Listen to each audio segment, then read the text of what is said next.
Michael's Italian Feast, home of the best subs, pizza bread, grilled cheese, and Italian beef around. The best Palos Heights subs and hot sandwiches in Central Illinois. And no one has better homemade, always fresh from the oven bread. Michael's Italian Feast.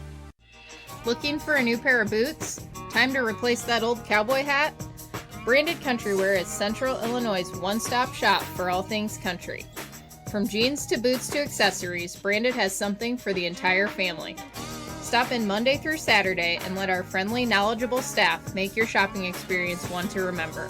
Or shop online 24/7 at brandedcountrywear.com. Branded Country Wear, where Central Illinois does country.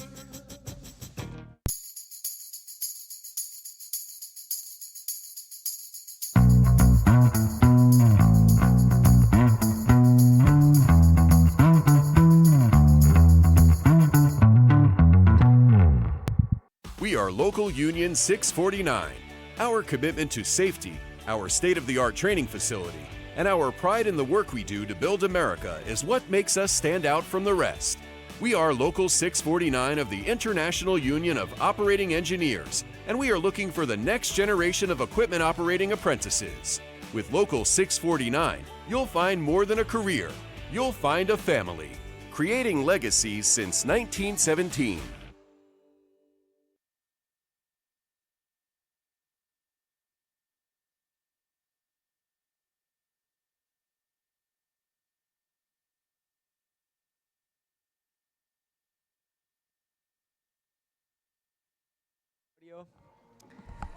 All right, checking broadcaster audio from Washington. Again, checking broadcaster audio from Washington. This is a test. Jonathan Michael, Owen Dimple here in the booth. We're about half an hour away from kickoff or so. It's a late arriving crowd, but we'll see how many people all show up tonight. And looking forward to a good first round playoff game. Hopefully it's a close one. Yeah, testing audio. We're here at Babcock Field for a Class 6A first round playoff matchup. Should be really good games and some good players tonight. Sweet. Sounds good. All right, this concludes our audio check. Let us know if we're sounding good and that there's no echo.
Turn on the lights in Washington. After months of work in the offseason, grueling summer practices in the heat, and 9 weeks of the regular season, it's finally November, which means it's only the best teams in the state remaining. It's IHSA Class 6A playoffs as the Shepard Astros, after one of their best regular seasons in recent memory, travel over 2 hours south to bring their tough defense and dynamic offense down to Washington. The Mid-Illini champion Panthers are winners of 7 straight and riding high, looking for another playoff run. It doesn't get much better than this, folks. It's playoff football and our WMBD Game of the Week on Clutch Sports Media. And good evening, everyone. Jonathan Michael and Owen Dimple here in the booth. A warm Friday welcome to you, Owen. It's so nice that we're finally in the playoff season.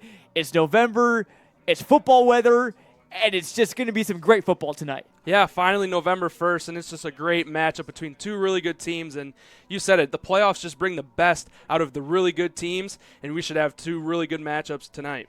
Definitely. And talking about both of these teams, a bit in different spots as programs. Washington team as accustomed to deep postseason runs. They went to the semifinals in Class 6A last year. Shepard, though, is kind of looking for their first deep playoff run in program history. They are. In the past 2 seasons, they finished with 3-6 records, but a lot of that had to do with underclassmen playing in prominent varsity games. But this year, they are loaded with seniors, 7 on both the offensive and defensive side of the ball. So they're finally in their moment to maybe make some magic in the postseason. The Astros are finally getting experience. The Panthers are experienced yet again. And there's lots of kind of similarities and differences between these two teams, Owen. Starting with the defensive side of the football, we're going to see some great playmakers tonight. Yeah, both teams have really good playmakers on defense, and it stretches from the secondary to the linebackers and then the defensive front. Both teams can really take the ball away and create pressure plays. Definitely two head coaches that love their defense and say they built their programs on it. We shall see how it all unfolds tonight. Two guys to keep an eye on defense. The defensive lineman, Chris Stavarkis from Shepard and Carter Prina from Washington, are some major game wreckers. Yeah, you said it, game wreckers for sure. Carter Prina, a 3-year starter for the Panthers, all-conference selection. He is just a havoc wrecker and can make any play that is near him. And then for Chris Stavarkis, 20 tackles for losses from a defensive tackle. That is just something you don't see very often. Just a kind of a hybrid between a linebacker and a defensive lineman. So he will be someone to watch for the Astros. Certainly, and looking at both offenses, Shepard a bit more dynamic than Washington, but the Panthers coming off their best point total of the season in Week 9. Yeah, I mean, it's just going to be really balanced for the Astros, and it's led by Noah Vaughn, a great quarterback that can do it all. He's going to have to really man this offense tonight if they want to make plays. Certainly, and again, for Washington, Hunter Reed, a name to watch, scored 4 touchdowns, over 1,200 rushing yards this year. This game could be and probably will be decided at the line of scrimmage. It will be. I mean, I think these two teams physically match up well. They have some big bodies up front, so whoever can create that initial push in the first quarter and carry it over into the second half will have a huge advantage in this one. Well, we said it doesn't get much better than this. Glad you're with us for our WMBD Game of the Week here on Friday. It is playoff football, and boy, it feels so good. Right back from Washington after this. You're watching CIProud.com, powered by Clutch Sport. I'm here with Cash Wisher and Jackson Stewart, members of the Washington offensive line. Two very important linemen for a Washington team that loves to run the ball. Guys having a great season. Obviously, playoff game always fun. Playoffs can bring some nerves, though. Let's keep it easy for this week's interview. Got some fun questions for you guys to maybe talk about either yourselves or maybe about guys on the team. And you guys just wanted to start off by asking who would be most likely of the offensive line to be late to school one day? Oh, okay. I'd have to go Jackson. He always he pulls into the lot 5 minutes before school starts, so he's pretty late usually. Jackson, your comment? I'd have to say myself, too. I'm usually pretty late to school sometimes.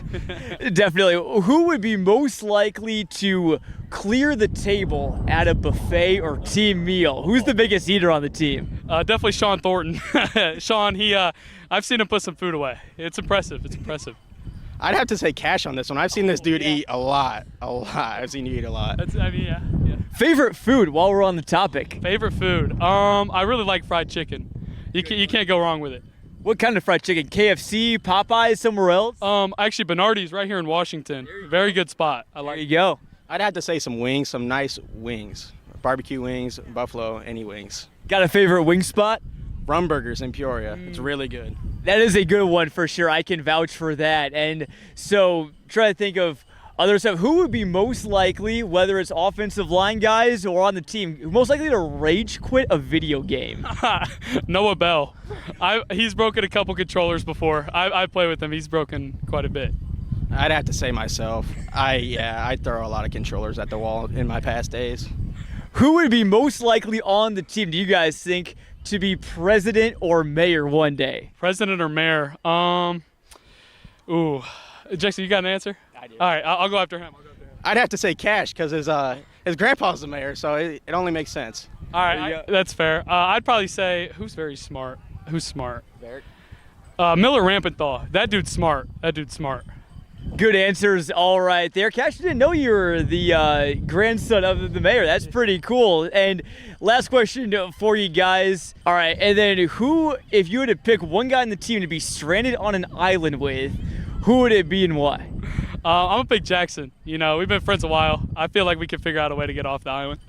I'd say Cash because we got good chemistry, so I feel like we'd bond together. So Definitely. And real quick, your favorite athlete, college, professional, all-time, maybe even a former Washington athlete, doesn't matter. Trent Williams. That dude's huge and he can move. So that's my favorite athlete. Big left tackle. Michael Jordan is my baseball number since I can't wear 23 on and here. So. Hey, well, we got Jackson Stewart's spirit number right there. Fun Q&A with Cash Wisher and Jackson Stewart, two great members of Washington's offensive line, veteran guys hoping to pave the way for Washington here today.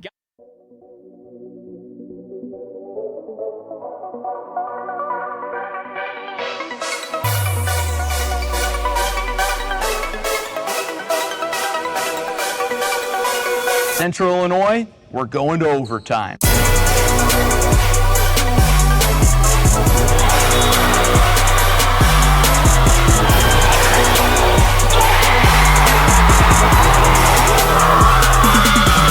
After 4 years of preps coverage in Central Illinois, Clutch Sports Media is ready for a new era. CSM Overtime. What is CSM Overtime?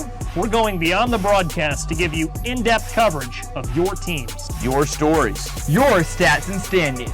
your highlights and action shots. With your subscription, you'll get to see news and feature stories from all sports, up-to-date stats from around the area, and thoughtful analysis from our team of experts. As for our broadcast and social media coverage, it's only getting better. With your support of Clutch Sports Media Overtime, we'll continue to grow our free broadcast coverage with more sports, more games, and more innovation.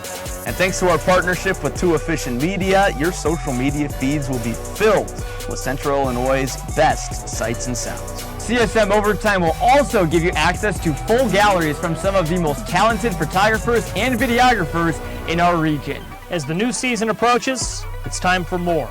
More action. More stories. More coverage of all Central Illinois sports. It's Clutch Sports Media Overtime.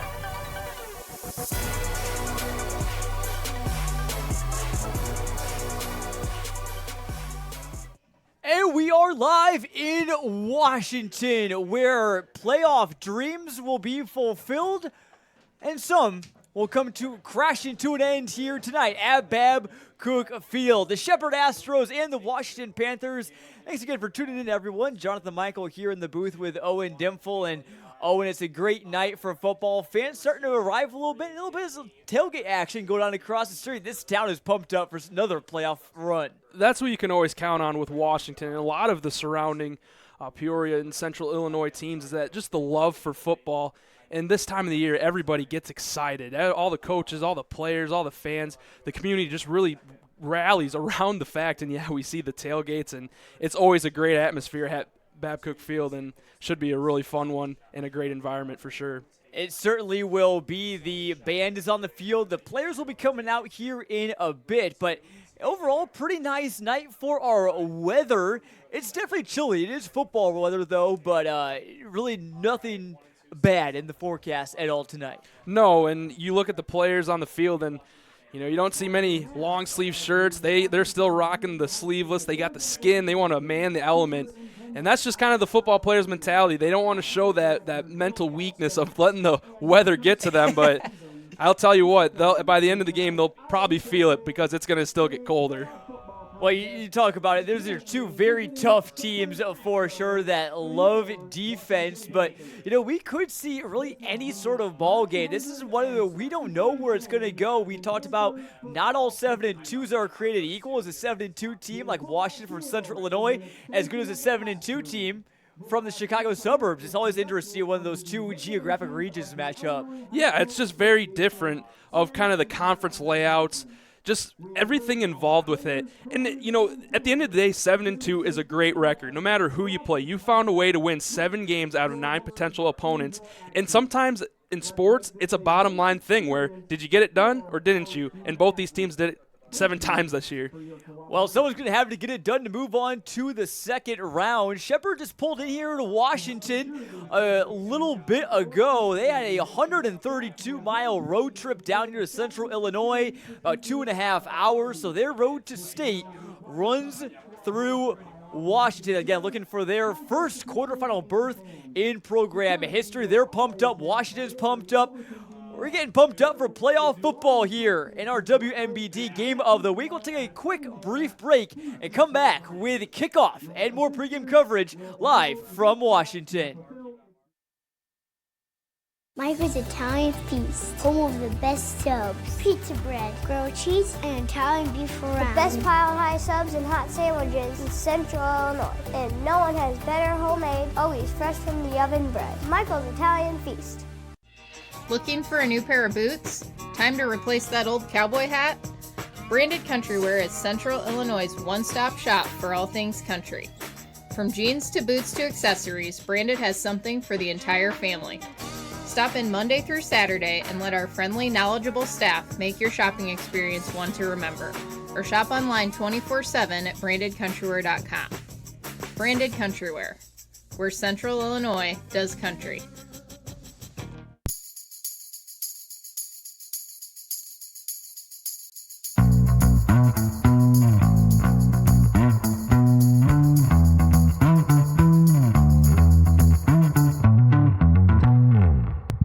We are Local Union 649. Our commitment to safety, our state-of-the-art training facility, and our pride in the work we do to build America is what makes us stand out from the rest. We are Local 649 of the International Union of Operating Engineers, and we are looking for the next generation of equipment operating apprentices. With Local 649, you'll find more than a career. You'll find a family, creating legacies since 1917. And welcome back to Washington. The Panthers take the field here through their big inflatable Panther. And this home crowd is fired up. A little bit of a lighter crowd right now. Obviously, it is a bit colder. You maybe not always want to brave the cold. You can tune in and watch live and for free tonight. But this Washington team is used to playing at home in the playoffs. So when they had 3 home playoff games just last season. And it shows you the dominance that they have in the regular season because in order to play a first round, especially first round home playoff game, you got to earn it, and that starts with your record. And that goes back to last week. They had Morton, and if they would have lost that game, maybe they would have started on the road for tonight's matchup. So that was a huge win for them to secure a home playoff game. And anytime in high school football, home teams just really relinquish in having that. Certainly, and there's lots of other 6A games to watch, especially here in this sort of southern bracket. Other area teams going on include Richards from Oak Lawn, not too far from Shepard, and then also Dunlap, a Mid-Illini Conference rival of Washington. And Richards is already ahead 14-0 in that game. Winner of tonight's game will face either Richards or Dunlap. Yeah, so tonight we got a Mid-Illini Conference and South Suburban Red, and there's a potential to have that matchup next week for the second round playoff, or you could get a really cool, interconference playoff matchup as well. So many great teams in this bracket. For a while, I also want to quickly mention we'll be broadcasting Normal West's game against Chicago Simeon tomorrow. That's a 1 p.m. kickoff. You can watch it right here on CIProud.com. Bloomington also plays Lamont. Should be a great game. But, boy, and there are so many strong teams in this 6A South bracket, including East St. Louis and Kankakee as well. You said a lot of strong teams, and whoever works their way towards quarterfinals, semifinals, and further, if they can get that far, they're going to earn their stripes for sure. A lot of tough matchups, and, it's the playoffs, so good teams got to rise to the top. Don't forget about either Glenwood or Crete Monee. Those are two strong teams as well. You see the Washington Panthers there, but our player to watch for Shepard tonight, Owen, is the dual threat quarterback Noah Vaughn. On his third school in 3 years, and he has found his fit with the Astros. Sometimes it takes a little bit longer, for most people, but Noah Vaughn finally found it here with his third school, and he's had a great year, throwing for over 1,000 yards and 13 passing touchdowns with the 9 rushing touchdowns. And we talked a little bit pregame watching him throw. He's kind of got an Anthony Richardson type build, so he's going to have that fun dynamic within his playmaking ability. Definitely. Our player to watch for Washington tonight, a guy that had a big game last week, it's A.J. Jones, their junior, who is on a new team this year, too. He started his career in Washington as a freshman, transferred to Bolingbrook as a sophomore, now is back at Washington, and had a big game last week with 2 touchdowns. Yeah, he's new this year, but he's, all familiar with everyone on this team. He has deep connections. Even when he was gone to Bolingbrook, he kept all his connections. He's just an outstanding player, a 6'1", 180 receiver, can really go and make any play of a ball that's thrown to him. And not just on offense, but on defense, too. He can make some big plays. He has an interception on the year, which happened last week for the Washington Panthers defense.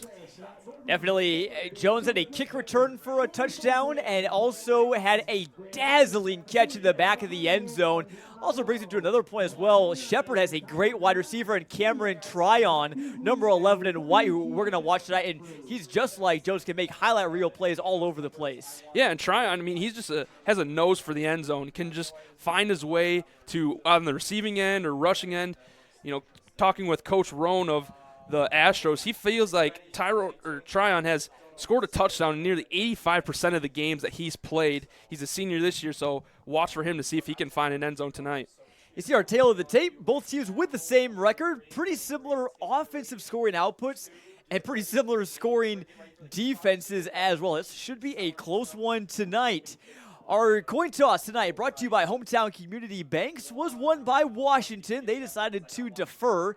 So it will be Noah Vaughn's football and the rest of the Astros ball to start. As Devin Miller, Washington's kicker, will send it away. And, I don't know if Shepard's going to get the chance to return many kicks tonight because of Miller's big leg. Yeah, that, but also with the cold air, sometimes it makes it hard to kick, so you'll have to see on this opening kickoff how that will work.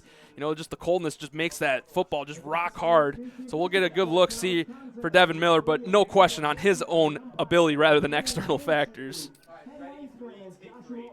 Miller banged a 52-yard school record field goal a couple weeks ago. We'll see if Shepard can start this game with a big kick return. Of note, Owen, last year Washington's Achilles heel in the playoffs was kick returns for touchdowns. They gave up 3 of them in their playoff run. See how the Washington special teams kickoff coverage is. We're away in Washington. Kick is deep, fielded just behind the goal line and in and out of the hands of the Astros receiver. It's a touchback. Let's meet the Washington starting defense.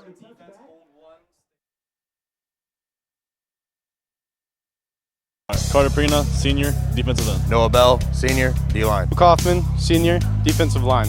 Joe Smith, junior, defensive end. All right. Thomas Dietrich, senior, linebacker. Carter Quinn, senior, linebacker. Will Freeman, junior, linebacker. Andre Lewis, senior, DB. AJ Jones, junior, corner. Dylan Brabson, senior, cornerback. James Johnson, junior, safety. Owen Klein, junior, free safety. And those are those Panthers defensive starters. It's an experienced group for them. Lots of returning guys, including Prina and Bell. And we'll get our first look at Vaughn in the shotgun with 4 wide receivers for our first play. Little pass out to his man, Kwame Porter, sophomore receiver, and he couldn't hang on.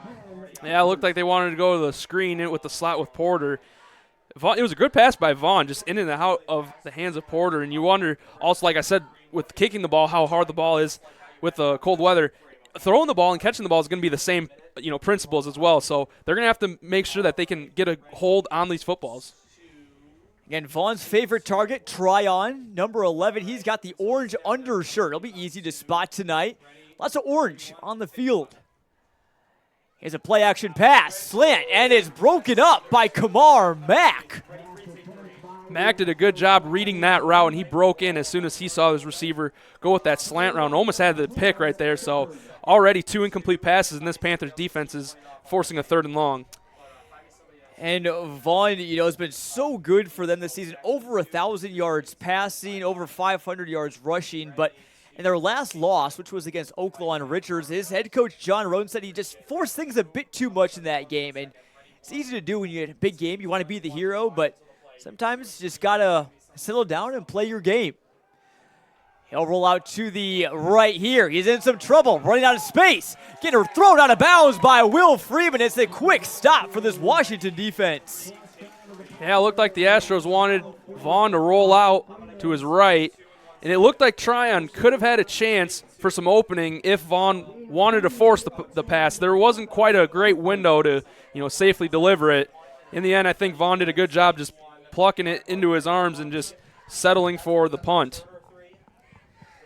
So Panthers will get the ball back after only 17 seconds come off the clock. It's almost as if they received the opening kickoff. They stopped them so quick. And the punt is away. It's blocked by Washington and recovered. It's a Panther touchdown. Evan Dacey returning it home for 6. And that is how you start a playoff football game. Yeah, no kidding, John. I mean, you make those defensive plays, and everybody gets excited over that, but nothing erupts a crowd like a special team score. Back-to-back weeks with a special team score for the Panthers, this time DC. Not sure if he was the one that got a mitten on the ball from the punter, but there was about 4 or 5 Panthers, and someone was bound to come up with it. Evan Dacey, who is a newly minted starter for this Washington defense after Thomas Diedrich went down with an MCL injury at linebacker. Right place, right time. And Washington already on the board without even having run a play. Miller's kick is well through the uprights. It's a 7-0 Panthers lead. How did the Astros respond here? That is bang, bang, bang. All plays against you to start. It's a lot thrown at you right away. And it's all about adversity. How do you handle it? How do you move on from it? We're only not even 20 seconds into this game, or sorry, 30 seconds in this game, and it's just already 7-0 Washington. Coach Rowan's going to have to really calm his guys down because in this situation, you could really overwhelm them, but it was just one really crucial play that happened. They can create their own plays, so they're just going to have to keep calm and keep themselves cool in this one. That scoring drive brought to you by Papa John's. I want to thank them and all the rest of our sponsors tonight, which also include Michael's Italian Feast and Joliffe Glass as well. I also want to especially welcome our maybe Chicago area viewers who decided maybe not to make the trip tonight, but are still tuned in. We're glad you're with us here for a little taste of Central Illinois. Miller will send this kick away again, and a chance for Shepard to hit the reset button. This kick is going to be returnable, and it's dropped again by the Astros. Some hesitation there, and the ball is out. Washington may have this. A disaster of a start continues for the Astros. The Panthers have it on the doorstep of the goal line. Yeah, I couldn't see who the returner was for the Astros, but back-to-back crucial mistakes on the kick returns, dropping the ball. He was lucky on the first one that it went into the end zone, resulting in the touchback, but that time he gave it up to the Panthers. And how about this special teams effort from Washington? I mean, you want to talk about complimentary football. Washington is doing it all just with one side right now without their offense even getting onto the field. And guess who recovered that fumble? It was Evan Dacey. A blocked punt, a fumble recovery, and 2 touchdowns for the linebacker in 31 seconds. Panthers look like they're going to go for 2 here. Reed going nowhere. There's a big play from the Shepard defense.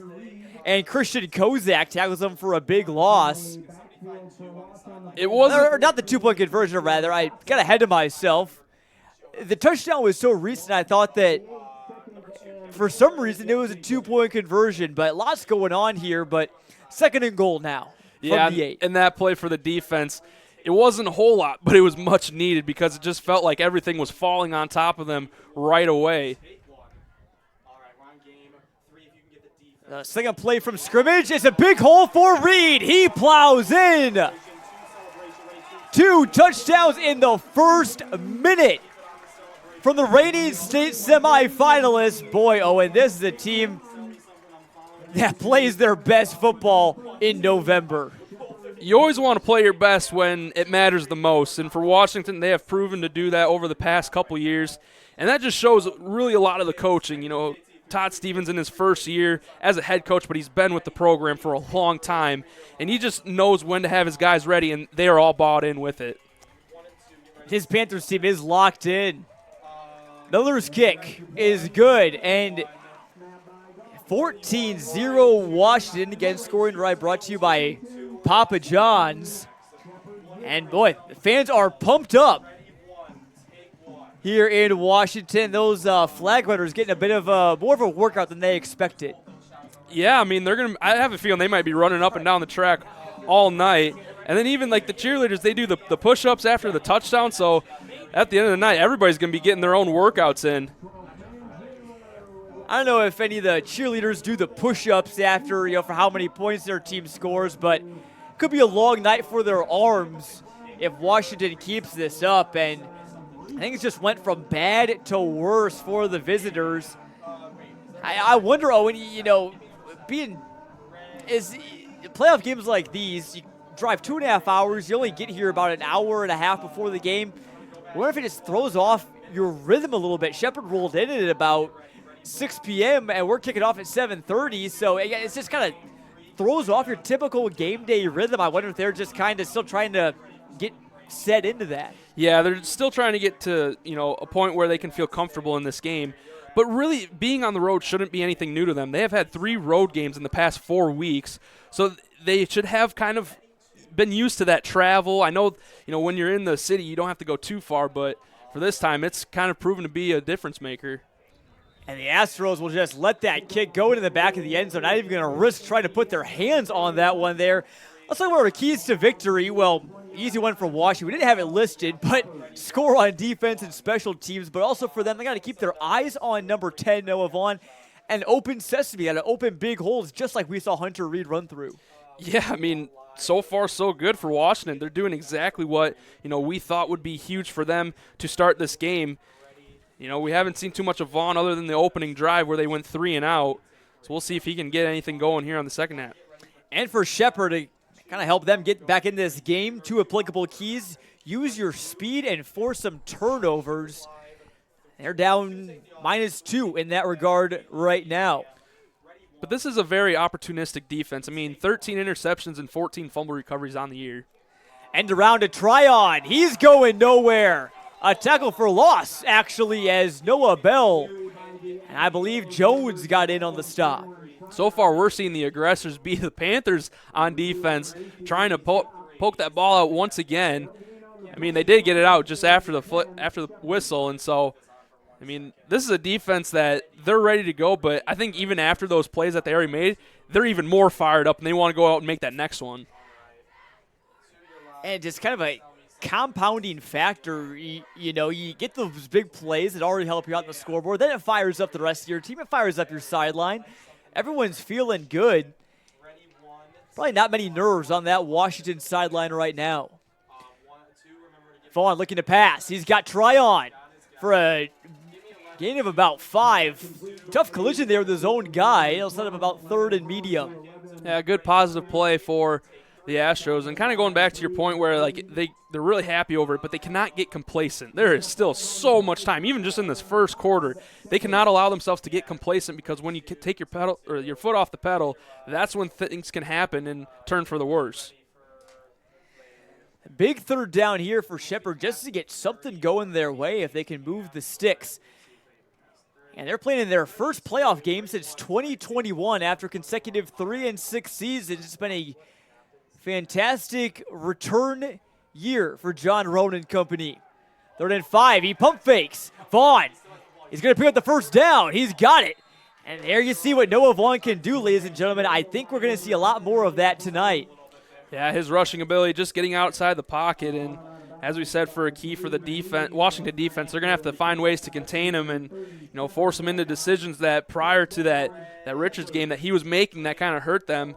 And also on that play, I also saw number 2, Antonio McCorrell. He was in the slot on the left side. His shoe came off right at the break on the snap of the ball, so you had a receiver that was pretty much done for on the third down play. So, the play didn't go that way, but if it was designed to go that way, that could have been really bad. Baseball's got shoeless Joe Jackson. Football's got shoeless Antonio McCarroll. Handoff goes to the other man in the backfield, Anthony Longren, and he meets Washington's vaunted defensive front for the first time today. The interior guys of Bell and Hoffman getting a big push. Yeah, I mean, you could say it's a warm welcome, but not on tonight. That was a hard, cold welcome, especially when a defense be hitting like they do in this cold. It's going to hurt even more. Especially for our, Shepard and out-of-town viewers, this Washington defensive line has just been so strong this year. You got Carter Prina, who we talked about at the top of the broadcast, a 3-year starter and a game wrecker at defensive end, as well as Noah Bell, 3-year starter at D-tackle. Vaughn, option play. Is he going to get rid of it? He does. Somehow gets it to Tryon. And I think he lost yardage there. A little bit of a broken play and some confusion. And it was Joe Smith that broke up that one. He got to Vaughn right away. And, Vaughn, just being the playmaker that he is, he wants to keep the play alive. But that could have ended horribly had he, just misplaced the pitch to his teammate. But that time, Joe Smith doing an outstanding job. He's had a good year. With such a great front four, you could get lost between Noah Bell and Carter Prina, but the other two, and Luke Hoffman and Joe Smith, do a wonderful job as well. They certainly do. Another big third down. This time it's 12 yards to go. Washington brings in a nickel package, and a flag flies before the snap.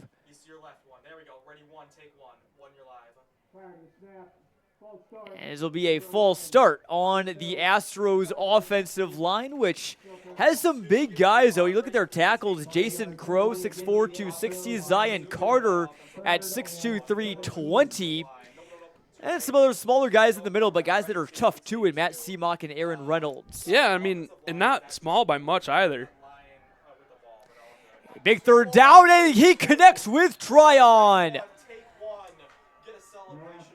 Great throw from Noah Vaughn on 3rd and 17, and it moves the 6. The Astros got some life now. Yeah, much-needed conversion right there, getting it to Tryon, and they had the false start penalty prior that backed them up from a 3rd and 12 to 3rd and 17.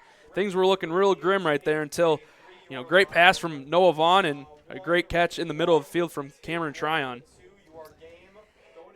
Maybe the Shepard defense is maybe going to give Washington one of their better tests of the season. Tryon again in motion. There's that option play. They connect perfectly. Tryon's got near the first down yardage before he was brought down by Will Freeman. I really like that play, John. We talk about wanting to get your guys into the space and just show off that speed that they have. That time, the previous time, it didn't work because Joe Smith blew it up right away. But that time, he had space to pitch it and have some space to run to the first down, and that's what Tryon can do outside of receiving the ball. Coming in tonight, he had 135 rushing yards and 2 touchdowns to go along with his 10 receiving touchdowns. So first down for the Astros at the Washington 41. Tryon again. He's going to get the handoff. And multiple D linemen bring him down. Hoffman was the first one there. Then Bell finished the job. Yeah, Hoffman and Bell. I just hear the Trevor Hoffman in his intro when he was a closer. Now let's meet Shepard's head coach, John Rowan. He's in his 7th season with the Astros, over 500. Brought him to their 4th playoff berth, and you might have some interest in our game we're broadcasting tomorrow. He's a Simeon alum.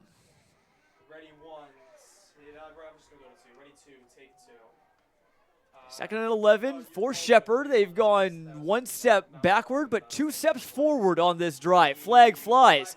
Vaughn trying to find a pathway, and not much is going to be found. We'll investigate the laundry.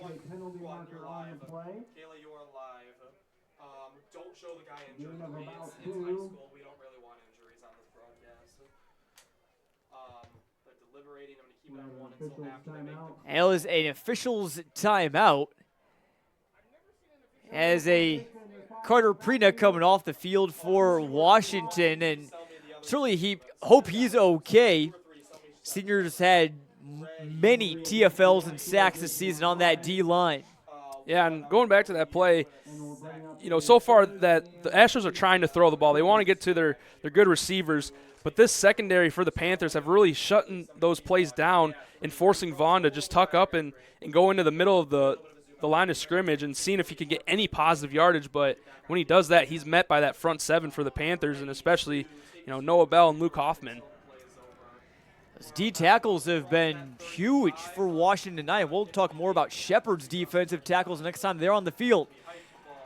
Vaughn escaping pressure, looking downfield for Tryon. Mack almost had a pick. And incomplete is the call. I think some Washington fans may have been wanting some offensive pass interference, but it doesn't matter when it's going to be 4th and 8 anyway. Yeah, I would agree with them. I mean, I just saw the push-off from Tryon. He was just doing anything he could to stop the Panther from intercepting that football. Just the push in the back can sometimes get that call, but that time it didn't. Sometimes you're kind of put in that position where you need to play defense on offense. And it happens very quick, too, because in a moment you're going for a 50-50 ball, and then you get that instance where, now you got to switch kind of the mentality. Now it's 4th and 8 for the Astros. We'll see what their mentality is here. Vaughn looking to make it happen with his legs. He's not going to. Will Freeman brings him down. A turnover on downs for the Astros, and we'll finally see Washington's first snap of the game. Yeah, that time Will Freeman did a good job. Kind of played a little QB spy on that one. Didn't want to see Vaughn escape from his own arms and did a good job knowing that, it was a 4th and somewhat long on the play, knowing that he couldn't let him get by him or he would have had a first down. So now we see the Panthers come back out on offense. That turnover brought to you by Force Basements.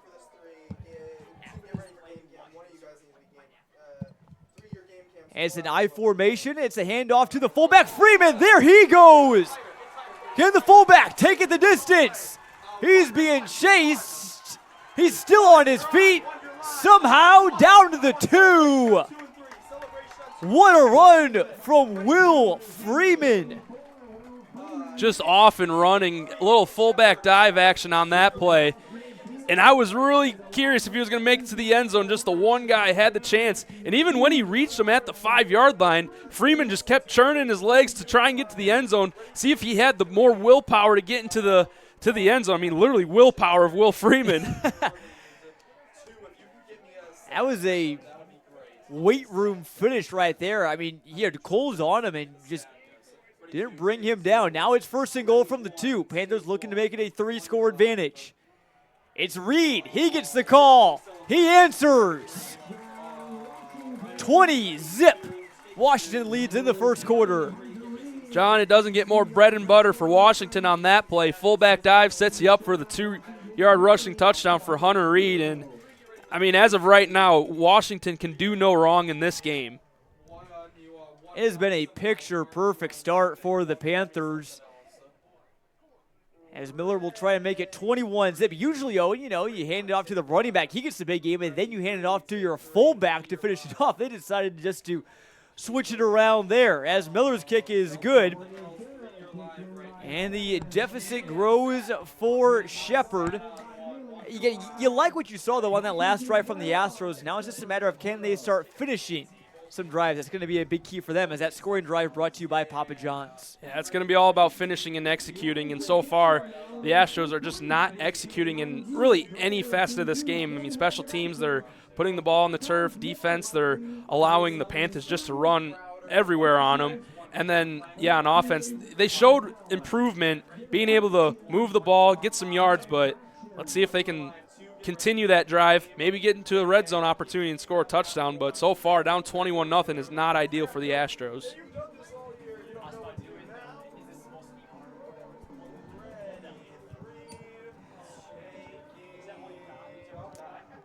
I'm wondering what's going through the Astros' head right now. You know, you're jammed up for your first playoff game, probably of many of these players' varsity careers.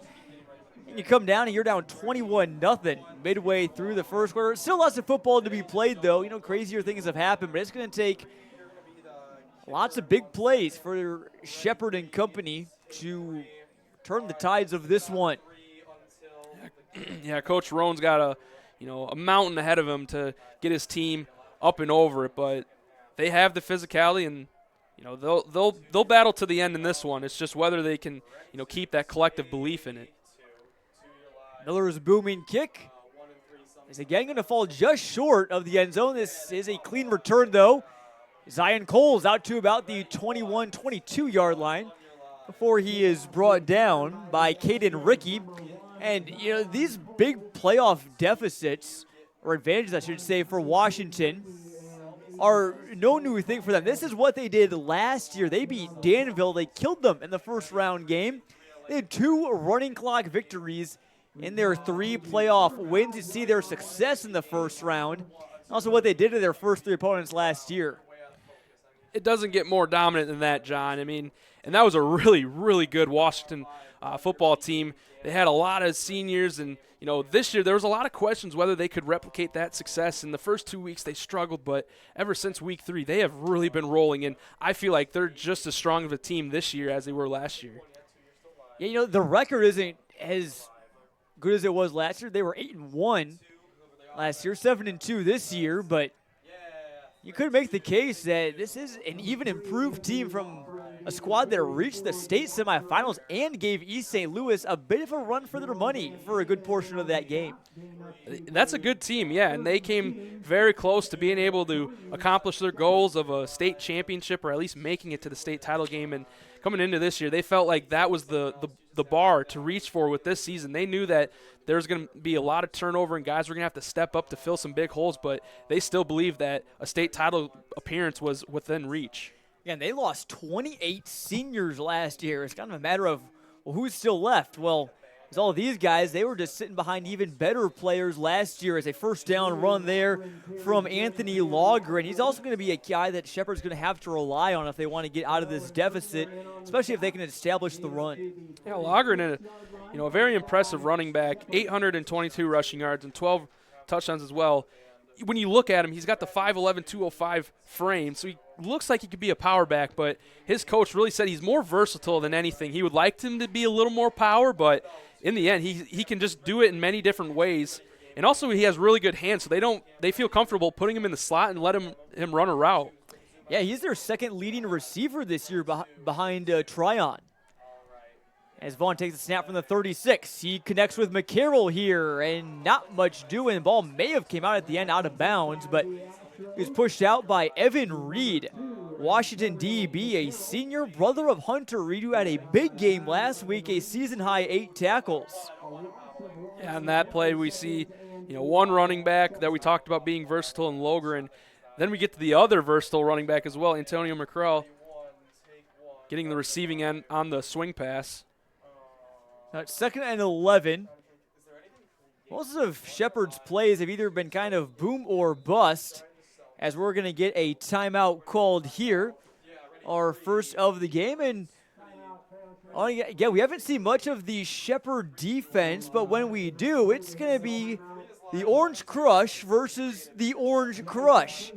The Shepard defense, as many Astros fans know, it's a nickname given to them back in the 1990s. Still with the team, this defense has performed well this season. And Washington's Orange Crush, the name of their student section, always shows out. They won our title for best fan base in the area a couple of years ago. So we're seeing orange here tonight in Washington. Always a rockin' student section here in Washington. And, when I see the whole Orange Crush for the name of the Astros defense, it just goes back to like that mentality of in football back in the 90s and 80s is you got to have a nice name for your defense, whether that was like the Minnesota Vikings, the Purple People Eaters, the Bears, there was the Monsters of the Midway. I mean, just good defenses kind of rallied around a term or kind of phrase for their defense, and the Orange Crush is a good one too. The Denver Broncos had the original Orange Crush back then. I didn't check the date on that. Maybe it was Shepard that started it, and Denver Broncos picked it up. Can't put it behind us. You never know. You never know. Who had the first idea is not always sometimes credited with the first idea. Exactly. 2nd and 11 here for the Astros. In case you're just tuned in and wondering what's happened so far, well, Shepard fumbled one of their first plays of the game. They had a punt that was blocked for a touchdown, as Logger's going to get this carry and going nowhere but backwards. Washington's front seven makes another big play. And then finish that off. They again had that fumble on the kick return, which turned into a short touchdown run from Hunter Reed, and then a turnover on downs, which led to a Washington scoring drive, finish off by another 2-yard touchdown from Reed. It's now 3rd and 13 for the visitors. Yeah, and it kind of feels like sometimes some of these plays, they have to get out of their own way. You know, whether it's one person not doing their job or, you know, missing a handle on the football. But whatever it is, you just got to figure it out on the sideline, just work on ways to improve on it onto the field. Big 3rd down here. Vaughn's made big throws on 3rd down. Low snap. He escapes and throws. He's got Tryon. What a throw and catch. Making something out of nothing there, and it's a huge pickup, 32 yards. And that's exactly what Noah Vaughn can do. Just on a dime, make a play, going across his body and still finding Tryon in the middle of the field. And he didn't just hit him in the hands. He had him right in stride. It was a perfect pass. And for Vaughn, it's just a great job to flip the field and see if you can, you know, keep marching down. Vaughn, the 6'1", 200-pound senior. Again, when he runs the ball, he's a tough guy to bring down as well, something that Washington head coach Todd Stevens noted earlier this week. As we have a flag down here. We'll see what this is about. John Roan walks onto the field, talks with his team.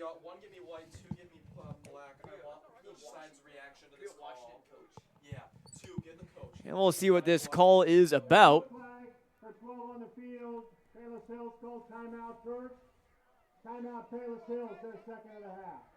There's 12 people on the field for Shepard, but the timeout was called before there were 12 people, so I don't think there is going to be a flag, at least how it seems right now.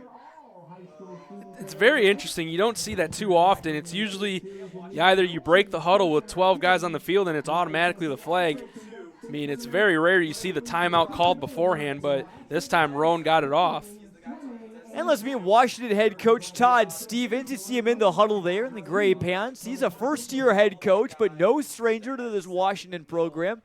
As many Panther fans know, an assistant for 28 years. Every single year he spent coaching has been here in Washington, Illinois. I think this is where he wants to finish out his coaching career as well. Oh, I would believe that. I mean, just a true Panther through and through. We talk about the Orange Crush. Well, you know, Todd Stevens, he bleeds orange. It's in his blood, and he's done a tremendous job of, you know, keeping the continuity of a great program from one hand to the next. So 1st and 10 Astros at the Washington 35. It's a pass out to Tryon. He's been busy, makes a man miss. There goes Tryon down the sidelines. Astros, a shooting star into the end zone. Big touchdown and much needed for Shepard. Yeah, much needed for sure. And that time, I mean, so far we've seen Tryon as the lead receiver. They're really trying to get the ball into his hands. Sometimes it hasn't gone his way exactly, but that time was perfect. He got a block out on the edge, sealed the deal, and he was off and running on the sidelines. Here's that first real big play for Shepard again. After that throw from Vaughn to Tryon again on that 3rd and 13. The point after is up and good by their freshman kicker, Ashton Height, booting it through, and it's 21-7.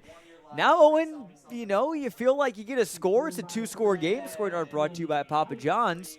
If you can get some stops, you're right back in this game, despite how bad this first quarter has been at some points for Shepard. You know, and it shows that, you know, in most things, it's not always how you start, it's how you finish, and we're a long ways from finishing this one. But it's about, can you stack good plays on good plays, and for Shepard, that was a great play. Now can they follow it up with maybe a defensive takeaway or a 3-and-out, just any way that can positively impact them, and just get the ball back and see if you can get it, you know, one more touchdown and just it's one play at a time. That's the biggest thing. You can't get too overwhelmed in the moment. It's always going to be one play at a time. Just take it from there and just see how the rest plays out. Astros come in again as the 10 seed, Washington the 7 seed, both teams 7-2. Washington winners of 7 straight after losing to Caneland and Kankakee to open their non-conference season. The Astros kicker, Ahmad Jammer, kickoff specialist, sends it away. Brought in by Jones at the 12, had a kick return touchdown last week. He makes the cut. Could he make it 2 in a row? Oh, he runs over his own man in Dacey. He's going to be kicking himself for that one, what could have been. He made the right move of, trying to go to the other side of the field because it was open green, but unfortunately his teammate DC was right there. Now let's meet the Washington starting offense. Jacob Goff, senior, tackle. Fisher, senior, guard. Sean Thornton, junior, center. Jackson Stewart, senior, guard. Topher, junior, tackle. Tyler Humphrey, senior, quarterback. Will Freeman, junior, fullback. James Johnston, junior, wide receiver. Dylan Brabson, senior, wide receiver. Carter Prina, senior, tight end. And those are those Washington offensive starters. We haven't got a chance to meet many of them yet. They barely had the ball. Nice pass from Humphrey to Freeman. Another nice play by the fullback before he's brought down by Tryon. One thing I was curious about coming into this one was how much the Panthers were going to throw the ball with Tyler Humphrey. Last week he arguably had his best game of the season, only completed 3 of 5 passes, but it was the 62 yards and a touchdown. Just made the right decisions and led the offense beautifully. So far that was his first completion of the night, and it was a successful one. Panthers haven't thrown it much, but they've thrown it a lot better lately. Here, 2nd and 1 from the 47. Single back. It's Reed. He's got a space to the left side. Pushes a man backwards, and there goes Hunter Reed. He's going to win the race to the end zone. 3 first-quarter touchdowns for the Washington back. John, it's one thing to be able to have a hat trick in a game, but in the first quarter – for Hunter Reed, just outstanding. What a running back. And it just feels like as the season's progressed, he has gotten better as a runner. He's gotten faster. He's gotten better with his vision, his patience, and he's just done an awesome job here towards the end of the year and just keeping on rolling. Seems like whenever we show up, when Hunter Reed has some of his best games of the year, we've seen him have 2 4-touchdown games. He's got 3 in just the first quarter as Miller makes it a 21-point game yet again. And again, this offense is just rolling so much right now. We're talking about how Humphrey in the passing game is going, and then they pull off a 53-yard rushing touchdown. And I think that play-action pass really set up that run because, they didn't see the pass until that play of the game. And now they had to think in their head. They were like, oh, we can, have to defend that as well with your tight end, Carter Prina, who's a great tight end as well. Obviously, we've talked about him as the defensive end. But that time it really set up that run, and Cameron Tryon was the one who had the chance to stop him in play, but he just missed the tackle point blank. Scoring drive brought to you by Papa John's. 3rd touchdown for Reed, and yeah, it looked like Reed could have been brought down. But that's the 2nd time tonight we've seen a Shepard tackler try and bring down a Washington ball carrier, and they just have fallen to the ground. They haven't been able to bring them down. So I think it says more about Washington, how tough they are running the football. It's a team that clearly got after it in the weight room over the offseason. It's a big team for sure, and it's one thing to be big, but how to use your strength as well. That's another thing, and the Panthers certainly know how to use their own strength. Score update from that Dunlap-Oaklawn-Richards game. As soon as we came on the air, Richards was up 14-zip, but Dunlap has made it a 14-12 game and are only 2 missed PATs away from having it tied up against the conference champion Bulldogs. Kick goes into the end zone, and it's a touchback, and the Astros will start this drive at the 20. Yeah, it looked like Coles, he wanted to return that, but I didn't see if he put his hand up to signal the touchback or something, but he kind of felt like he had a chance to maybe make a good return. Yeah, Coles is strong defensive back for Shepard. That's a physical player overall. Junior for them, so he's going to be a key piece next year. Probably just time for maybe one play, depending if Shepard wants to hurry this up or not. But now down 3 possessions again. Whenever you're down 3, it feels like you kind of got to have some urgency on offense. Urgency for sure. I mean, in the way that they've seen Washington move the ball, it's been unstoppable. Pitch out to the left side with Logren. He gets tripped up by a Panther. It looked like that was Kamar Mack. Or rather, that was Carter Quinn bringing him down. As time bleeds away here in the first quarter, it looks like Shepard will be content. You have this run out and move on to quarter number 2. That first quarter brought to you by Sunflower Real Estate. I'm going to take a quick break. Be right back here from Washington in our WMBD Game of the Week.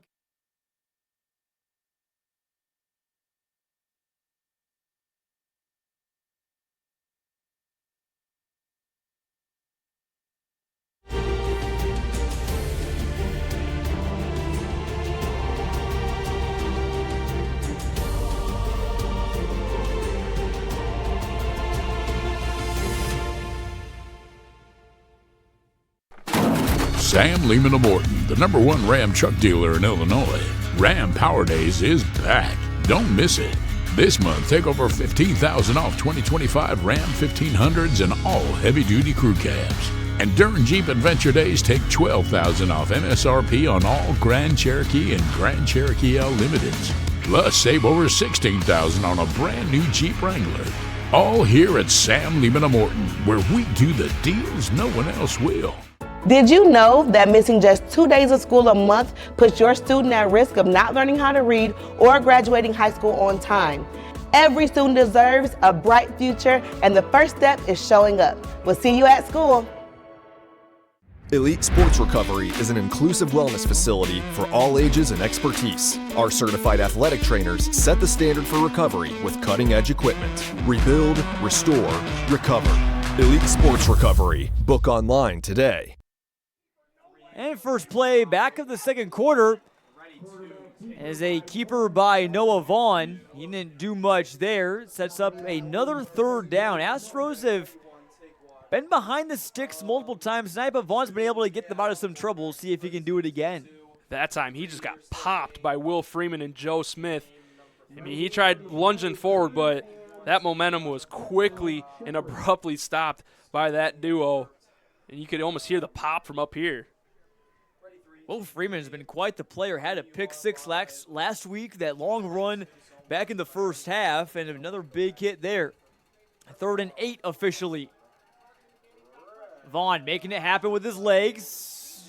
Somehow gets away. Houdini effort. He's sending out blockers and runs out of bounds. He did get it done there. A pickup of 19. Running for his life. Talk about creating a play in the dirt. I mean, Vaughn scrambling all around the field, going to his right, then working all the way back left. And he had a receiver on the far sideline that had a step, but it would have been a difficult throw to make. He made the great decision just to tuck it and run. And it was going to be a tough run because he had to evade some defenders in front of him, but he did so. Can he keep it going, though, is another question.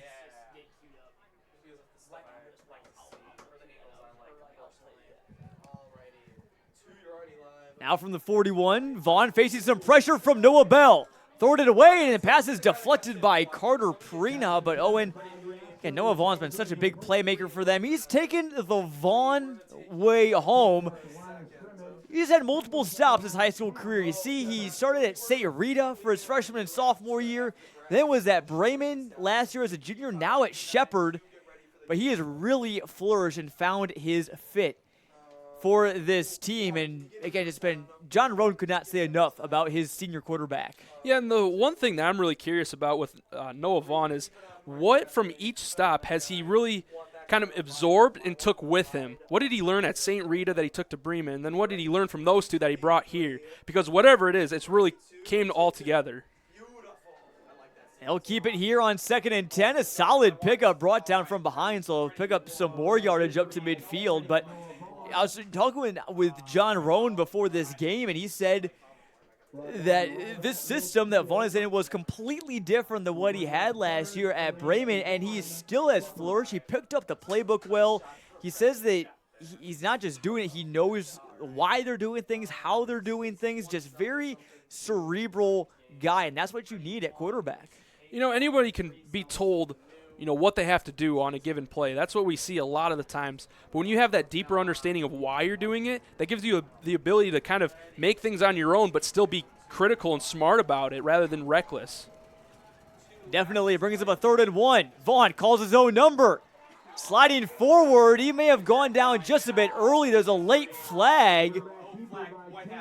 That might be on Washington. It looks like Prina might have came in just a tad late, and I'm not 100% sure. And that's always so hard because you get a quarterback that, you know, essentially gives himself up. But as a defender, you're kind of mid-motion, already trying to make that tackle. And for sometimes you're kind of stuck in a, you know, a tough situation where you can't stop yourself from going into him. Not an enviable position to be in. Rather, it is a hold on Shepard. They'll repeat 3rd down. Looks like that was on Billy Massey, their tight end. One of 2 tight ends that we might see today, him and Jimmy Lascola, their quarterback last year before Noah Vaughn came in. Yeah, it's interesting how kind of one guy can just shift over to play the tight end. You see that sometimes for quarterbacks that they, you know, either lose their spot, but they still want to be out there and make a difference, and they make that quarterback tight end switch. And for Jimmy Lascola, he's really embraced that in just using his best skills to be a tight end.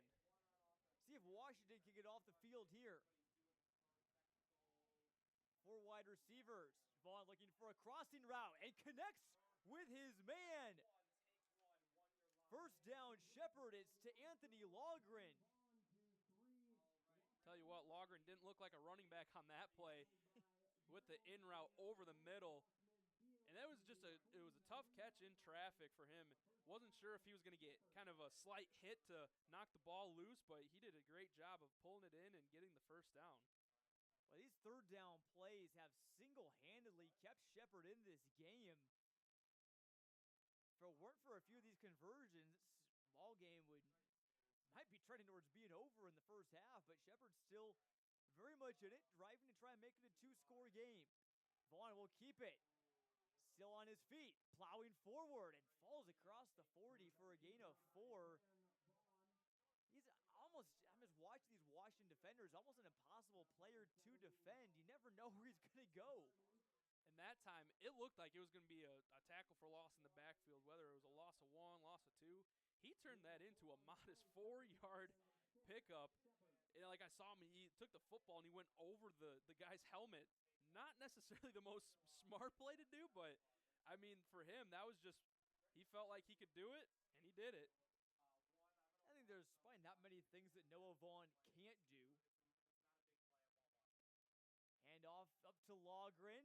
Carrying some Washington defenders with him. There's that tough nose run from Shepard. So Washington not the only big, tough football team out here tonight. Shepard's got some big dogs up front as well. I was just going to say that, John. You know, they've been watching Washington have runs like that throughout the night. And that time they got to have their own experience showing off what they can do and their strength on a run.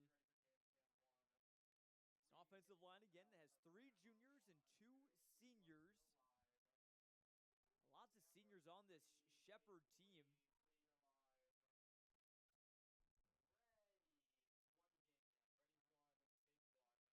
And 1st and 10 from the 31. No one deep for Washington. Vaughn will look to throw deep for Tryon. Brings it in. Poetry in motion, and it gets the Astros back to within 2 scores. A beautiful throw from Noah Vaughn. That time, he really threw that pass before Tryon had any separation. He was, you know, foot for foot on that route. But towards the end, he broke free. tracking that ball down, and for trying, all right, 2 touchdowns on the night. If it wasn't for that connection, like you said, this one could be over. First a 35-yard catch, then a 31-yard catch for touchdowns. As a flag flies here on the PAT, Owen, I got to think, again, no official stats in front of us now, but I think Tryon's probably close up to 100 yards here in just his first half. He's a very dynamic player, and we've seen that coming into the night with 12 men on the field. The call against Washington. That'll be enforced on the kickoff. So Shepard just elects to stick with their PAT attempt here from height. Yeah, as I was saying, Tryon coming in with his near 500 receiving yards and 10 touchdowns and 130 rushing yards. Just can do it all, and that time really showed everything he can do. Run, catch, and score. That scoring drive brought to you by Papa John's. Oh, we got a little bit of a shootout brewing on our hands here. We saw one here at the same place last week when we broadcasted Washington's win against Morton, a 54-24 final. This one's trending towards that direction as well, but, you know, Shepard is getting some of that momentum. They won't have the football to start the second half, but if they can get a stop and another score, they're really in business. I think that's just what Shepard does when it comes playoff time, and they got to come to kind of the Peoria area, because back in 2019 they played Peoria High in 6A playoffs, and that year in the first round matchup they lost 72-58. I mean, a lot of people of our listeners know how the scoring offense of Peoria High works, and Shepard got the first hand of what that looked like, but the 72-58 combined score was the most in 6A playoff history. How about that? It's, frankly, though, not surprising. Again, knowing Peoria High's offense, they like to score. They're fast, and then they just onside kick you to death pretty much. And if you don't recover those, it could be a very long night. And speaking of Peoria High, our other Clutch Sports Media crew broadcasting their game against Hillcrest right now. You may have seen that game also on CIProud.com. So check it over to see where that game is. Haven't received a score update, but we'll take you around the area to see what the scores are at our Bob Grimm Chevrolet halftime show. Peoria actually leads 22-18 at the half. Good game over at Peoria Stadium. Kickoff is away from Jammer. It's the deep one. From the 4, it's Hunter Reed. Has some blockers, picks up 10 more. Across the 40, he lost the football and went out of bounds, but that ball went flying in the arrow, and he's lucky it went out of bounds. And they'll take over near midfield. And we'll see this Washington offense that has had their air attack a little bit of a delayed departure. They started off pretty rough. Had some interceptions, not many passing yards the first couple of games, but last 5, Tyler Humphrey has really gotten this offense going. A couple passing touchdowns, just 2 interceptions in his last 5 games, and he's an experienced veteran quarterback for them that started over 20 games. Yeah, in the first few games, I think you can credit that to just really good opponents. But they've really figured it out, and they're just not a passing offense. And they show you what here. Guys like Hunter Reed running inside the 10, down to the 5. Astros have no answer for the Washington senior who's already piled up the trio of touchdowns. It just shows you exactly my point. They don't have to pass the ball to be a lethal offense. When we were here for their game against Dunlap, they won that game 31-10, and it was very convincingly throughout the whole night. But in that game, they only threw the ball 2 times. Neither of them were completed. But in that game, it was Hunter Reed with over 228 rushing yards and 4 rushing touchdowns. That was a phenomenal game from Reed. Washington brings the heavy set here. Looks like it might be Noah Bell, their D tackle, and is a blocker.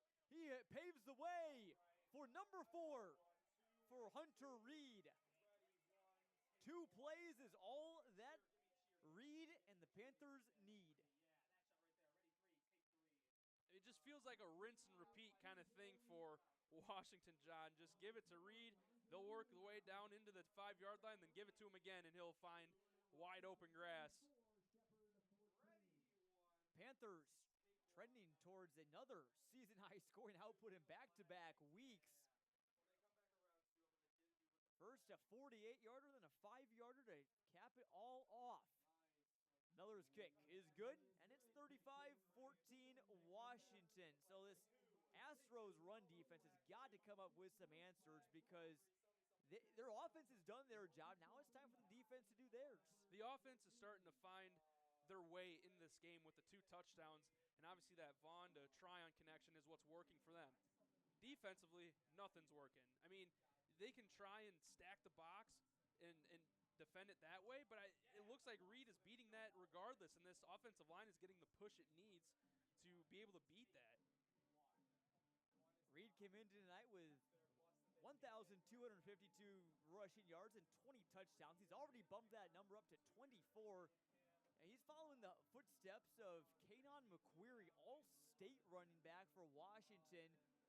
Reed really began to emerge in the playoffs last season with some big games, and he's continuing it again this year. As you get a look here at a beautiful night here in Washington. You're going to look at the high school just across the street.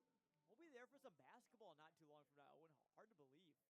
Basketball season right around the corner, and I'm sure you're just as excited as I am for basketball in Central Illinois to return. Just always great and really rich every year with great teams, great players, and great coaches. Out in the area, one of the state's top players, Dietrich Richardson from Manual, who, by the way, is going to be a state contender this year, just committed to Bradley University. He's staying home. He's going to be fun to watch. That kick well into the end zone, and Shepard will take over here. You're the Astros. Maybe try and bleed some clock here. Just kind of chew it up until halftime and prevent Washington from getting the ball back and then starting it to start the third quarter. It's very non-traditional when you think of a 21-point deficit to try and chew some clock, but in the end, I think you're going to be right, John. It's just they haven't missed a beat on offense for Washington, so maybe that's their way of stopping the points from being put up is just keep the sideline or keep the Washington offense on the sideline. Having a quick strike team.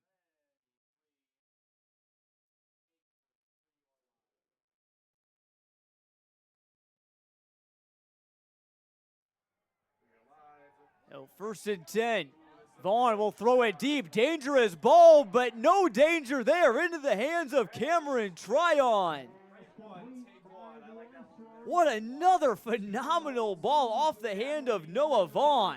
Yeah, I wasn't sure if that one was going to be put into danger. Kind of looked like it fluttered out of his hands and into the middle of the field, but Tryon did everything he could to put himself in a good position to be the one that ends up with the ball, and he did that. I mean, you wonder with Cameron Tryon, we said he might have 100 yards prior to this drive starting. That was about a 50 or close to 50, so he might be around the 150 mark. Huge game for Tryon, and Shepard says, forget going slow. Let's make this a track meet. Logren runs to the right side and picks up about 5. And that's what they wanted to do. We said that they were going to have to use their speed as a key to the game, and they've been able to showcase that on some plays. You wonder if those first couple drives, if they would have found their way earlier, could we have a 35-28 game, 35-21? Makes it a little bit better, but like I said, you got to live in the moment, so it's still 35-14, but you have a chance right here to add another. 2nd and 6 here for Shepard. And got to keep an eye on Tryon, running a bubble screen right here. They go the other way. And a short pickup there, a connection going to Massey, their tight end.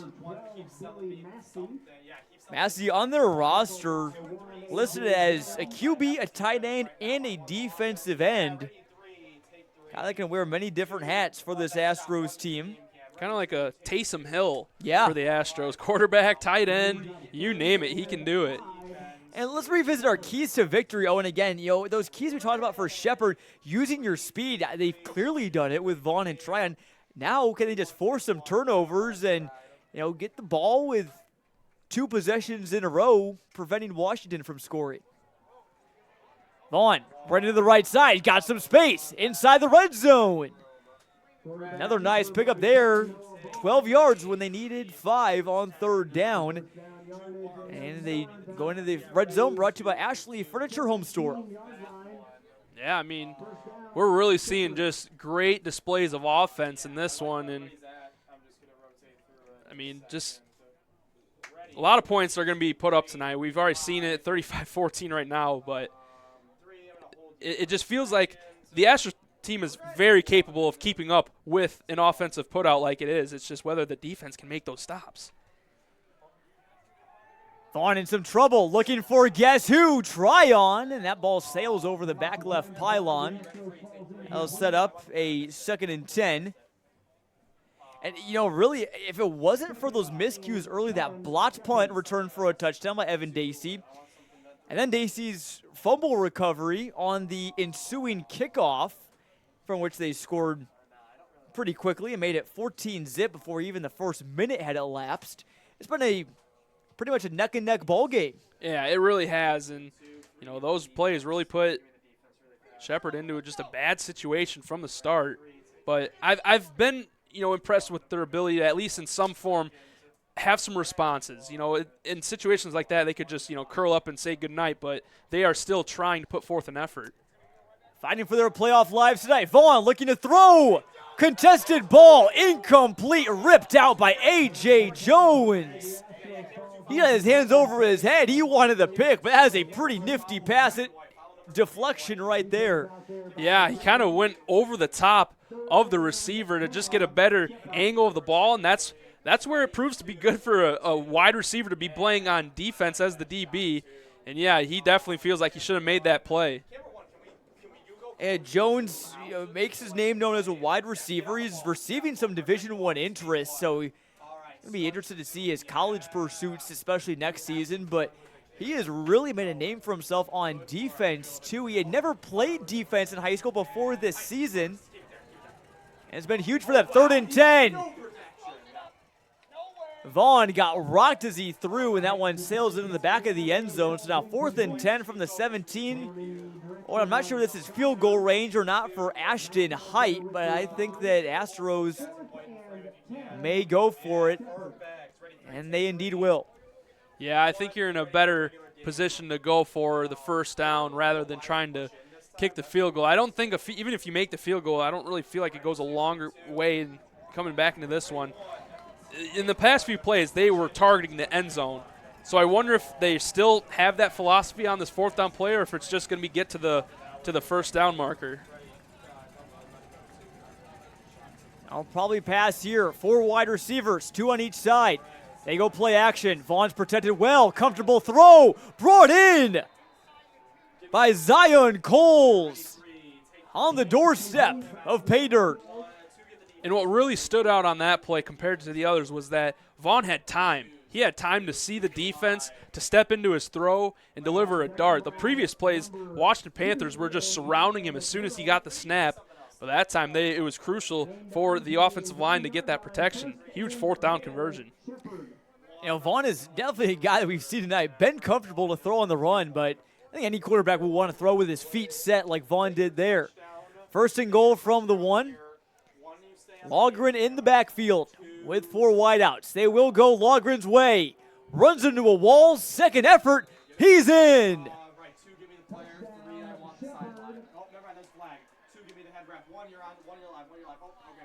There's a flag down.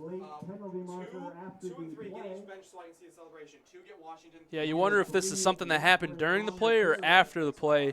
That could impact whether the touchdown will stand or not.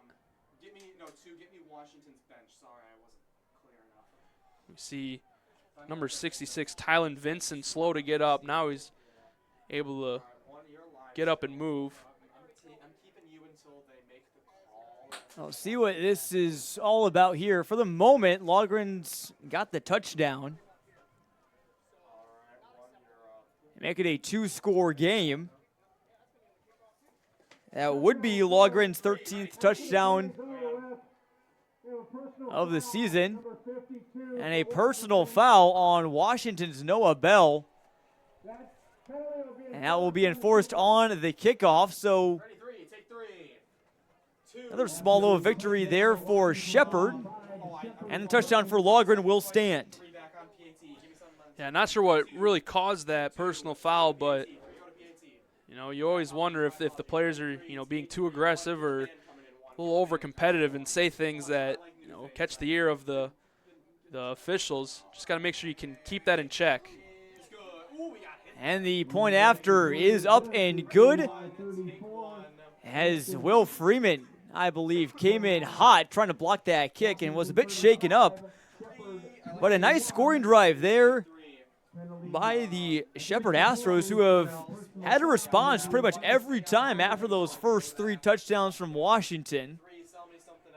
Now can you get a stop here in this final 3:30? I mean, I don't think we've seen a punt attempted other than at the beginning of the game that blocked. I mean, it's just been score after score after score.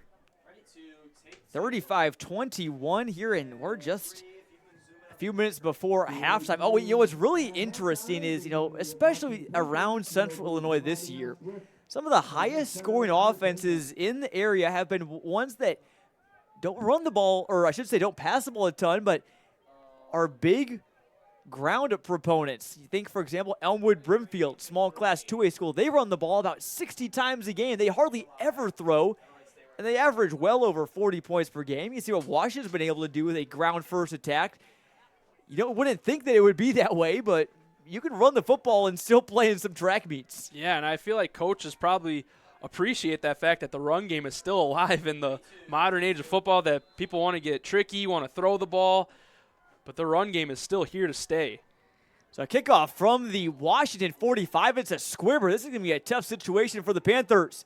Brought out by Reed. He's brought down at the 15. Nice tackle there from Zion Coles, who claps his hands, and Shepard's starting to feel it a little bit. They can get some big plays on defense. They have a chance to make it a one-score game heading into the locker room. I think it's just a confidence thing for the defense. You give up that many big plays and touchdowns, you feel like, you start questioning, like, how do we stop these guys? But you just got to find a way to make one play, and maybe it can have a domino effect. You never know.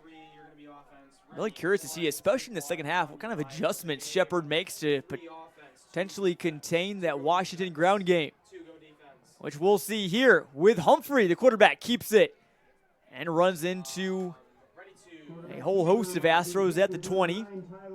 Keep in mind the clock as well. Shepard just has 1 timeout remaining. If they can get a stop here on second, I would say it'd be a good time to call a timeout. Maybe save some time for your offense. Yeah, on that play, we saw that Tyler Humphrey, it was like the read option up the middle, the triple option. And we know that the Panthers, they really like to run the ball. But what makes them successful with it is that they can do it in different ways, whether that's giving it to the fullback up the middle, quarterback running it, or whether it's Hunter Reed keeping it. 2nd and 6. It's another keeper by Humphrey. This time he runs across the first down marker. And pile driven down there by Tryon. Humphrey showing he can get it done with his legs, and he really is more of a running quarterback. Came into tonight with 145 rush yards, but obviously that number a bit misleading because that includes all the times he's gotten sacked this season. So he is a pretty efficient guy running the ball as well. And, I mean, both these quarterbacks have shown throughout the year what they can do with their legs.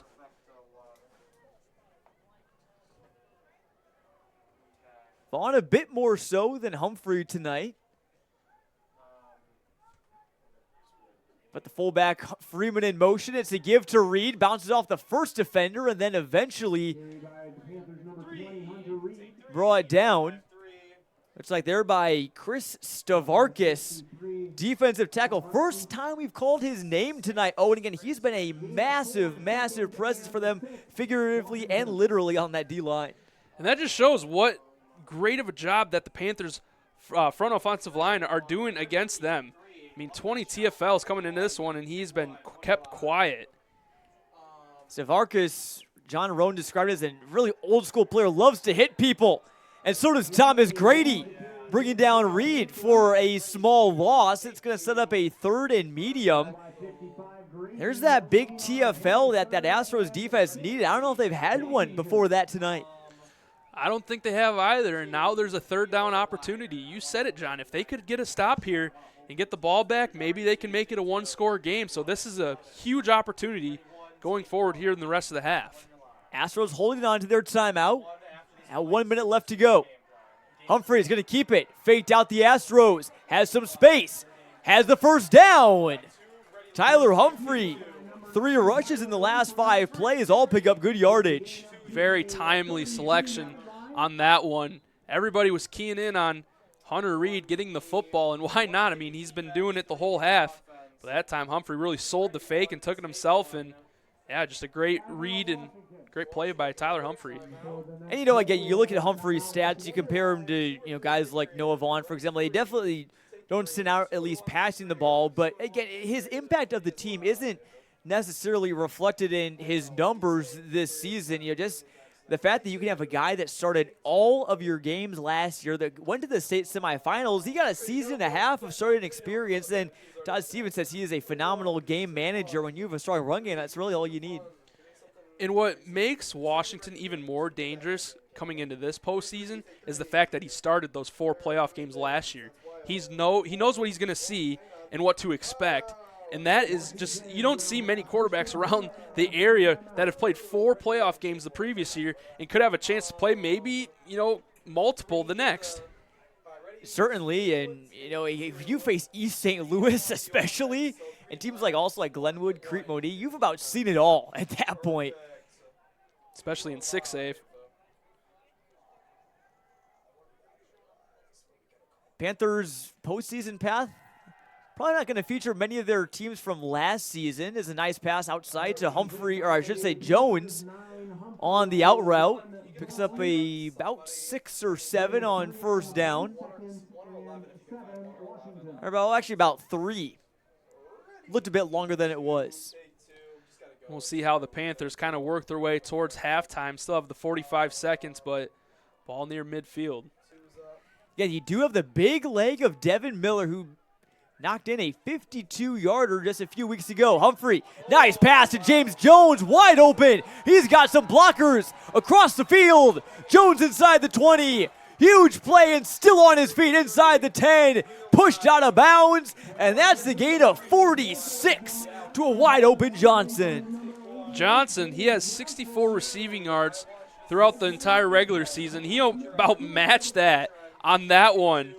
I mean, he was wide open, John. Just came on the slant. Nobody was around him. Not sure who kind of had the missed coverage on it, but doesn't get much more easier than that.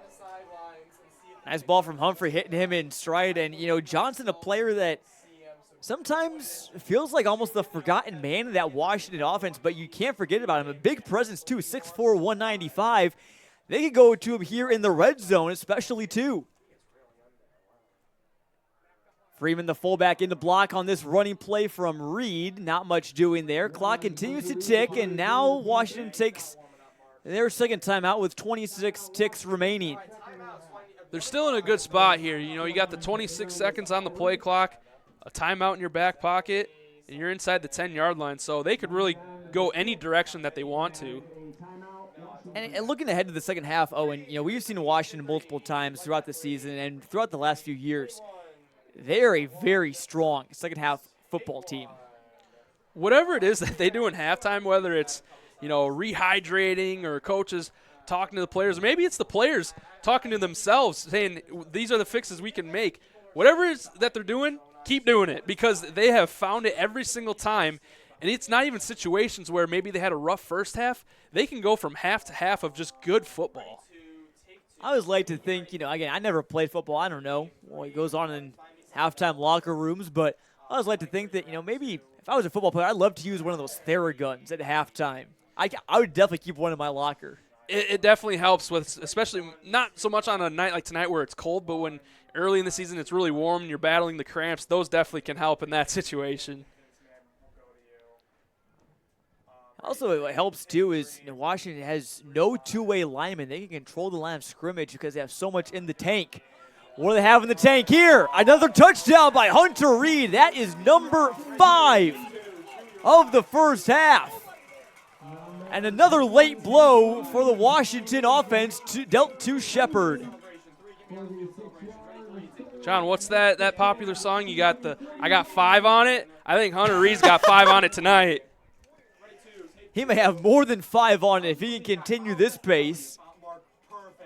What a game from Hunter Reed, and what a game from the Washington offensive line, too. Again, one of our keys to the game was open sesame, opened up some big holes, and they have definitely converted on that, just like Miller converts on that PAT. And the biggest thing that I think of with Washington and Hunter Reed is how they've been able to just replicate pretty much the success of Kanon McQuarrie from last year. He had 1,800 yards and 30 touchdowns. He's almost going to get to 30 touchdowns within this ball game. I mean, probably not, but it's going to come close. He certainly could. I mean, he's on pace for 10 touchdowns tonight, which I'm going to have to take a look at the IHSA record books during halftime. Again, stay tuned for our Bob Grimm Chevrolet halftime show. We'll have breakdowns and analysis of the first half. We'll also show you a bit of our sample, a little package of our In the Clutch podcast, talking everything Central Illinois High School football. We had a whole playoff preview episode. We'll give you a few minutes of there. And also have some recaps and scores from around the area. Lots of Friday games here in the first round of the playoffs. So I was a bit surprised we had so many here on Friday. And that was something new for me, John, when I, first joined Clutch and seen all the playoff games, because, I'm being from Wisconsin, all the playoff games happen on Friday nights, never on Saturdays. So when I first heard that, I was like, really? It was just very new to me. But I think it's very interesting because sometimes you never know if you're going to play Friday night or Saturday, kind of like, situations for the first round. But it's unique and it's different, and I really like it.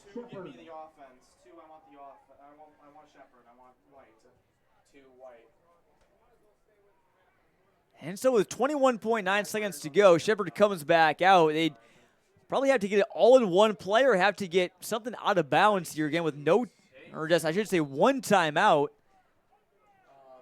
here before the end of the half.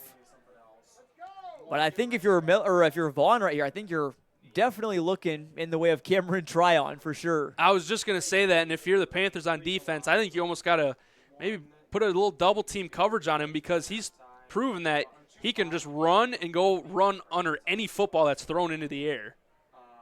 He has gone out and got it for Shepard tonight.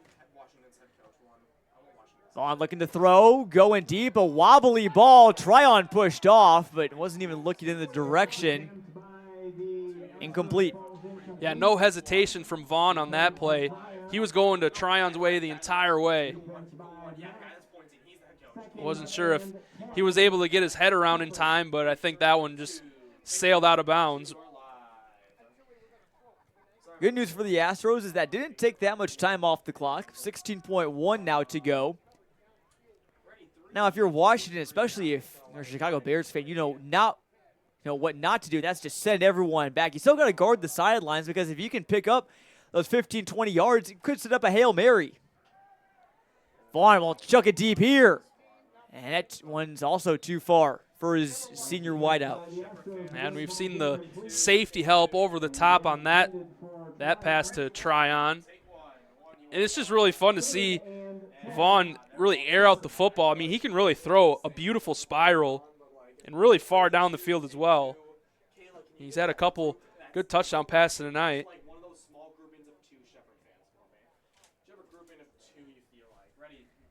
And so a 3rd and 10 here with 9 ticks to go. And all 2 touchdowns tonight from Tryon, the other one from Anthony Logren that made it 35-21 most recently.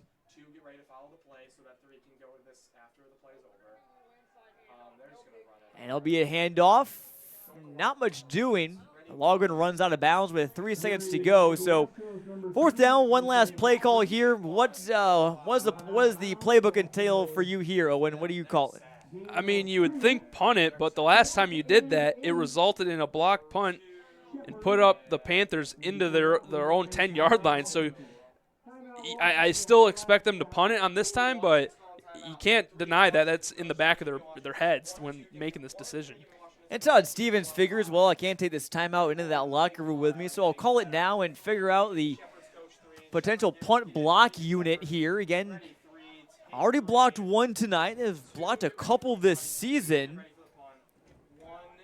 And again, we've talked a lot about a lot of playmakers, but we still can't forget about Evan Dacey. 2 huge plays for Washington to start that game. And as much as it's been about Hunter Reed, if it's not for Dacey to get that help Washington start out 14-zip, it's a much closer ball game right now. Yeah, Hunter Reed is the reason why they have 42 points, but Evan Dacey is the reason why they have a 3-touchdown lead. Both players have been really impactful in different ways, and Yeah, I mean, DC just came into this one red hot. Got that blocked punt for a touchdown back on the first drive of the game. Shepard will punt it here. Got to keep an eye on the return with Jones. They're just going to run it. They're going to throw it. And the punter gets lit up. That was Massey. Odd play call there. It's threw that into the track, and that's where all the first half ends. 42-21, Washington, the 7 seed. A big lead over Shepard, Owen, and so far it seems like a close game. It seems like it also could be a blowout. It's kind of just been back and forth. Shepard teetered on the edge of keeping themselves in this one. The scoreboard kind of signifies blowout, but the way that this game has paced itself, it really hasn't played itself as a blowout.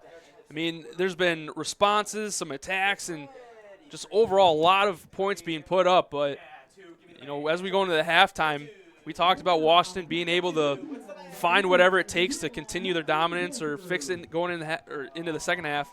But for the Astros, they're going to have to really dig deep and find something that can work for them, especially on defense, because it's just been a long night thus far.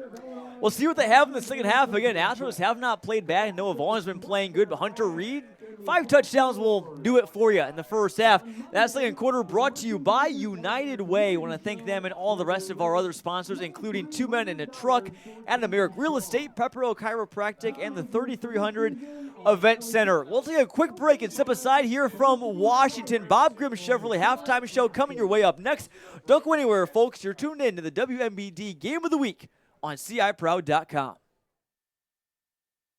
Michael's Italian Feast, home of the best subs, pizza bread, grilled cheese, and Italian beef around. The best pile high subs and hot sandwiches in Central Illinois. And no one has better homemade, always fresh from the oven bread. Michael's Italian Feast.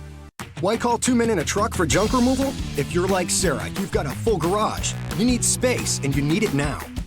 You want pros who make this look easy. That's why, for junk removal, you call 2 Men in a Truck. 2 Men in a Truck.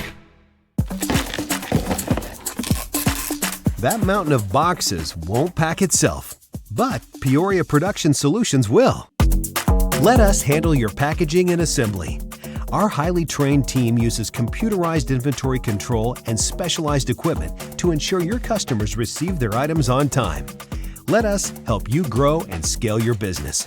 Give us a call or visit peoriapros.com for a quote today. Essential Wellness Pharmacy empowers patients to improve their health through good nutrition, lifestyle modifications, and supplements the natural way. See what our knowledgeable staff can do for you. Located in Peoria and at essentialwellnesspharmacy.com.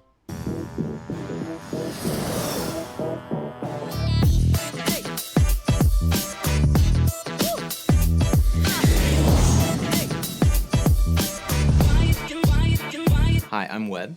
I'm the sales manager here at Perfect Choice. We offer windows, siding, roofing, and full bathroom remodels. When you purchase windows from Perfect Choice Exteriors, one of the biggest trends that we've seen in the market with talking with hundreds of homeowners throughout every year is they want something that is going to be able to save them money, not just now, but in the future as well. What sets Perfect Choice apart from all the other companies in the area is we're family owned. We want to come out many times, come and inspect the project, protect your family, protect your home. That's our goal.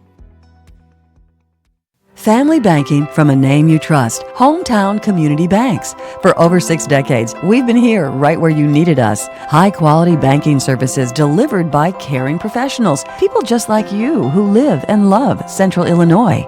It's a history we're proud of and one we'll continue to offer to every person who walks through our doors. When you bank in your hometown, your money stays in your hometown. Hometown Community Banks, divisions of Morton Community Bank. Look for the clock tower and you'll know we have time for you. Elite Sports Recovery is an inclusive wellness facility for all ages and expertise. Our certified athletic trainers set the standard for recovery with cutting-edge equipment. Rebuild, restore, recover. Elite Sports Recovery. Book online today. Life happens. With Ashley's all-new high-performance furniture, you can relax. It's life-resistant. From messes and mishaps to snacks and spills, these pieces are easy to clean and durable. Plus, some styles feature machine washable covers. So bring on the mess with a little less stress and discover high-performance furniture at Ashley. Essential Wellness Pharmacy empowers patients to improve their health through good nutrition, lifestyle modifications, and supplements the natural way. See what our knowledgeable staff can do for you. Located in Peoria and at essentialwellnesspharmacy.com. And welcome back to Washington. The Panthers band taking the field here as their team leads 42-21 at halftime of a Class 6A first-round matchup here at Babcock Field. Again, glad you're with us here on our Clutch Sports Media's WMBD Game of the Week.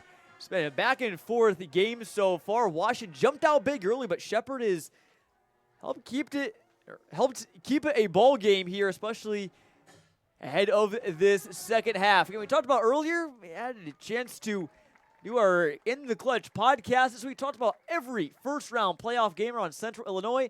Here's what we had to say about this game and more in Class 6A. We'll be right back after this. Another game, 6A. Big one in the for the Mid-Illini is Mid-Illini Conference champion Washington, number 7th ranked Washington at 7-2, going against number 10 Shepard. That one I don't think I got right. Shepard. Alan B. Shepard. Oh, boy. Okay, well, I might have typed it in wrong, but it does not look like that. But 7-2, two 7-2 teams. Washington is another one where record can be deceiving. The two losses they've had, we've said this all year long for the games we've broadcasted for them, have just been, Kindland and Kankakee are very good teams. Very good teams, and especially Kankakee. They played that Kindland game pretty close, but the Kankakee game was definitely a test for them. And we talked throughout the week going into that Morton game about how those early tests were important. And I think getting those out of the way early, winning 7 straight since then, Washington is on a roll like no other. They're still a team from last year that went deep into playoffs. They still have a lot of that, that group with them and just the same culture that Washington brings. So I'm definitely picking Washington as a favorite in that one. Even if they are a higher seed, it's not too much of a difference. We'll be curious to see how Washington really plays that one out. And finally, in 6A is number 6 Bloomington at 7-2 versus number 11 Lamont at 6-3.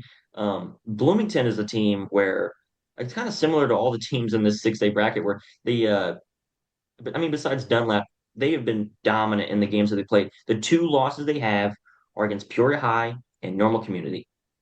Not many teams in the area can beat that, okay? They have played phenomenal all season long. Other than that, I think upwards of 42 points in a row for like 5 weeks straight. Just one of the most consistently, consistent teams offensively. And even in those games that they lost, they showed promise. And so they've made a big jump from what they were last year, barely sneaking in last year, to now being one of the top 6 teams in 6A. The Purple Raiders are a team that nobody can take, lightly. And we'll see how Lamont can come at them at 6-3. Not too familiar with them either, but I have seen a lot of Bloomington this year, and they look pretty deadly. 6A, I think is, aside from 2A, probably one of the best classes around, just in terms of the amount of local talent and everything. Normal West Simeon's a great 8-9 matchup. It's a playoff rematch from last year. West won that game pretty handily actually last year, so I'll be curious to see if they can do that again. And Bloomington Lamont also really stands out to me as what could be a very good game. I think Lamont is one of those 6-3s that's better than their record indicates. Coming off a good win against Hillcrest last week, they played a tough conference. So I wouldn't say that Bloomington's game will be a walk in the park. They'll have to definitely earn it, but I still think they can, definitely win. I think that game could be one of the closer ones that we see in the area this week. And also, just real quick about Shepard, the game against Washington. Again, that game will also be on CIProud.com. We'll have that. We have as one of our WMBD games of the week on Friday night. Shepard's got a very strong quarterback and wide receiver duo. So Washington should be on the lookout for that. But I'd be confident if I was the Panthers because of how strong their secondary has been with AJ Jones, Andre Lewis, James Johnson. Those guys back there have really played well.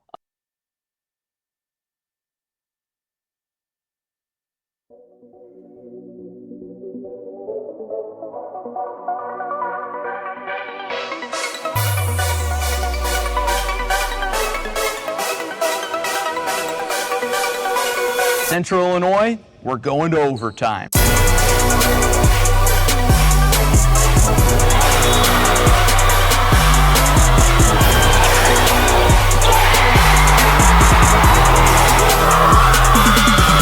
After 4 years of preps coverage in Central Illinois, Clutch Sports Media is ready for a new era. CSM Overtime. What is CSM Overtime? We're going beyond the broadcast to give you in-depth coverage of your teams, Your stories. Your stats and standings. your highlights and action shots. With your subscription, you'll get to see news and feature stories from all sports, up-to-date stats from around the area, and thoughtful analysis from our team of experts. As for our broadcast and social media coverage, it's only getting better. With your support of Clutch Sports Media Overtime, we'll continue to grow our free broadcast coverage with more sports, more games, and more innovation. And thanks to our partnership with Too Efficient Media, your social media feeds will be filled with Central Illinois' best sights and sounds. CSM Overtime will also give you access to full galleries from some of the most talented photographers and videographers in our region. As the new season approaches, it's time for more. More action. More stories. More coverage of all Central Illinois sports. It's Clutch Sports Media Overtime.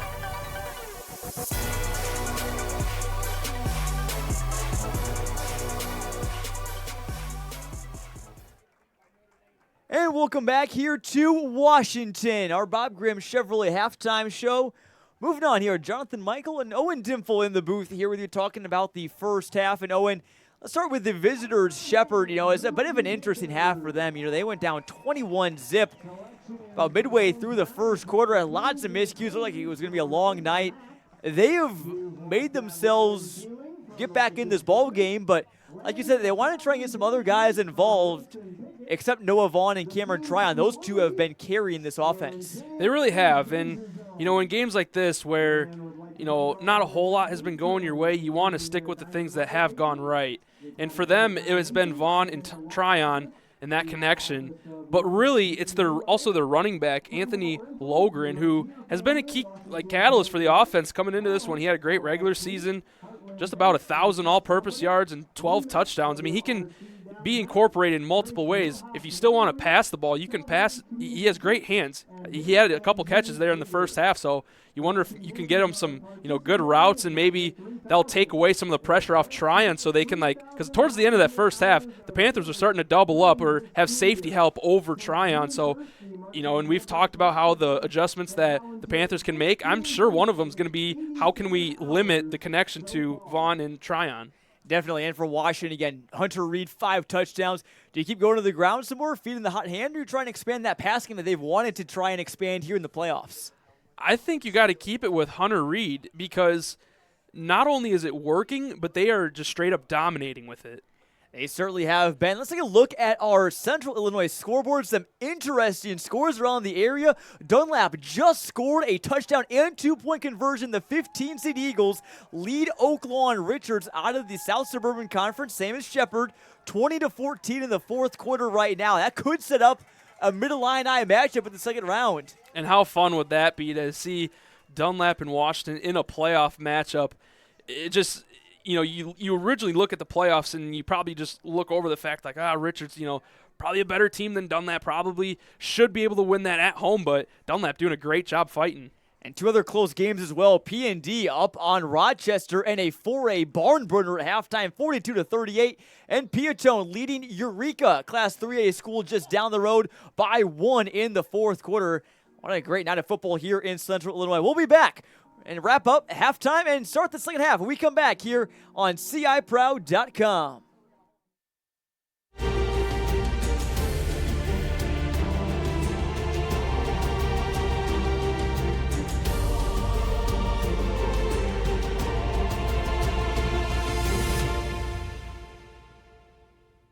Your foundation could be closer to collapsing than you realize, leaving you displaced from your home and with costly repairs. Force Basements are your foundation experts, providing all solutions for your foundation.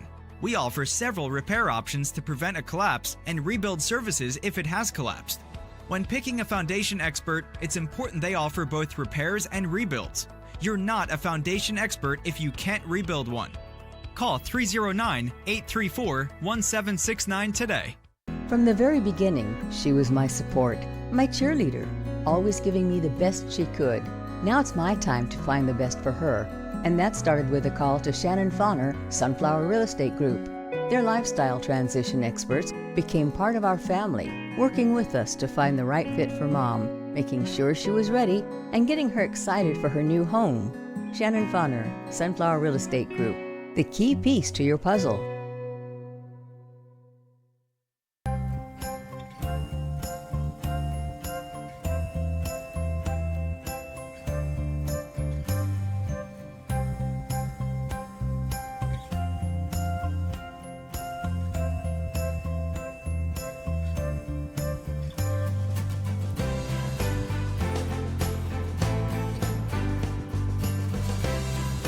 Join us for our holiday cheer and homemade market. Learn more at MackinawValleyVineyard.com. Why call 2 men in a truck for junk removal? If you're like Sarah, you've got a full garage. You need space, and you need it now. You want pros who make this look easy. That's why, for junk removal, you call 2 men in a truck. 2 men in a truck. The Bob Grimm way starts with us. The Bob Grimm experience, what I like is that, you put customers first, make sure we meet every expectation and make a long-lasting relationship with them so that, they know that we're here for them and for their friends and family. Don't try to put someone in a car that is not going to work for them. If you don't have what they want, try to get it, the proper vehicle. Again, just treat people the way you'd want to be treated and a fair deal. That's the Bob Grimm way.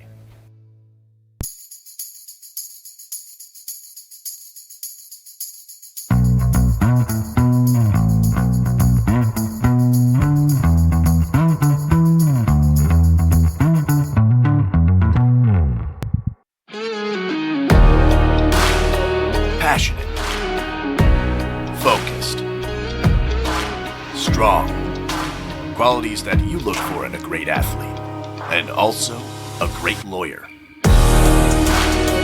At Strong Law Offices, injury law is at the heart of what we do. Our team is on your side. When the game is on the line, let us tackle your claim.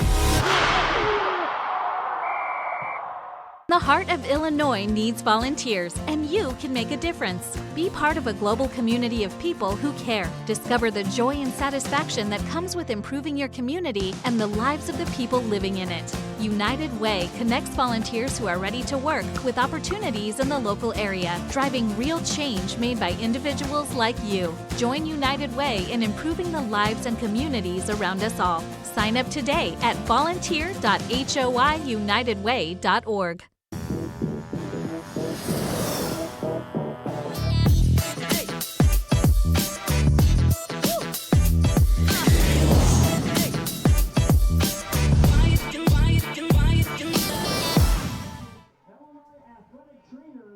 And welcome back here to Washington. Jonathan Michael here alongside Owen Dimple in the booth. WMBD Game of the Week. Washington leads big. Owen, we're both from Wisconsin. Our viewers, I think, should know that. And interestingly enough, we have both of our hometown high schools are facing each other in the playoffs tonight. It looks like your Mount Horeb Barneveld, not sure what your mascot was, leading my Waterford Wolverines 36-0 right now. Playoff football all across the country now. Yeah, the Mount Horeb Barneveld Vikings, and they've had a dominant year. They are 10-0, earned the 2 seed respectively in their playoff format. And yeah, just a really good year.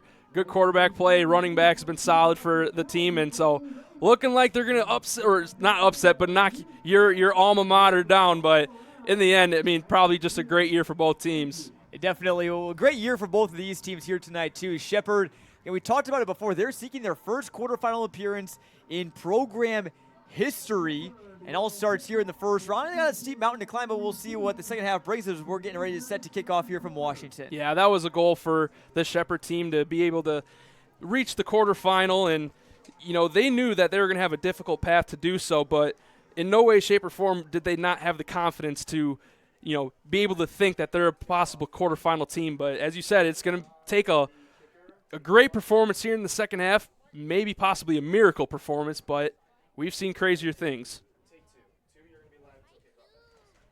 Quick score update from that Dunlap game. Richards has scored a late touchdown in the fourth quarter. Less than 4 minutes to play. It's a 20-20 ball game for now, pending the point after. And winner of that game faces the winner of tonight's game. Jones, big holes on the kick return. He's got more. Flag in the backfield. This one may be coming back.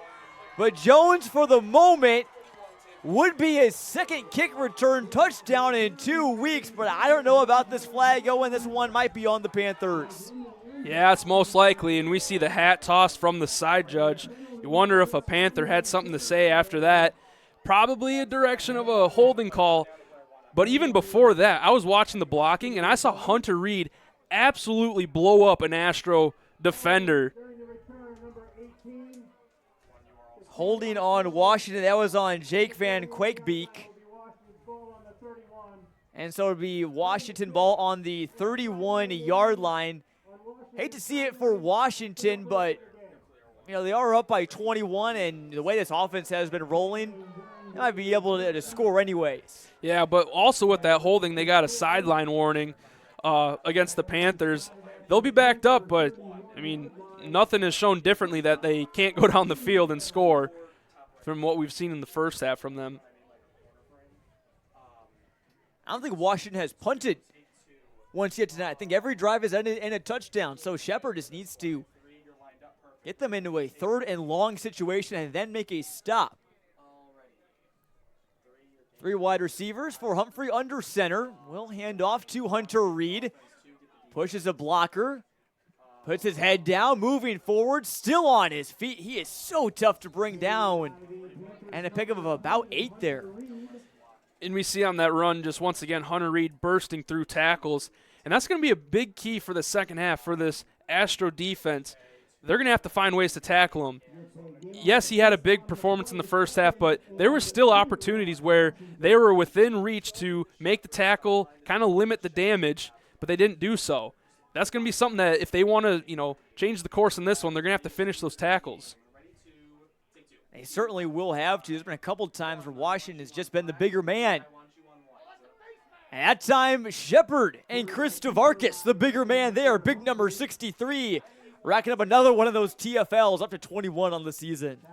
Yeah, the Panthers thought they could get away with that keeper by Tyler Humphrey, but Stavarkis did a great job seeing that Humphrey still had the football and trailed him on his backside and brought down the quarterback. So now Washington's in that 3rd down situation. The way they can make this clock bleed with this run game, you need to get as many stops as possible. You got to stop these drives in their tracks if you're Shepard. 2 wide receivers, tight end, and a fullback for Humphrey. Hands off to Reed. I don't know if he's going to get there. He's brought down at the 40. Big tackles by Zion Turner and Anthony Lawgren. That makes things interesting, John. 4th down. Now Todd Stevens is going to have a decision. It looks like he's going to send out Joe Smith, their punter. Pardon me, that was Thomas Grady alongside Lawgren there on the stop. A score correction from our Peoria High Hillcrest game, which again is also streaming on CIProud.com. Lions lead that one 36-24. 3rd quarter has just ended. Hillcrest giving the Lions a good game. That one's definitely not over. Can tune in to watch that one too as well. Pull up the little split screen. 4th down. Washington picks it up with guess who? Hunter Reed, and just, it's November now, John. Deer hunting season's around the corner, and for Hunter Reed, he's going to have a hunting of a postseason. I like that. Hey, he's dressed up in his hunting gear in orange. That's the hunting color. Yeah.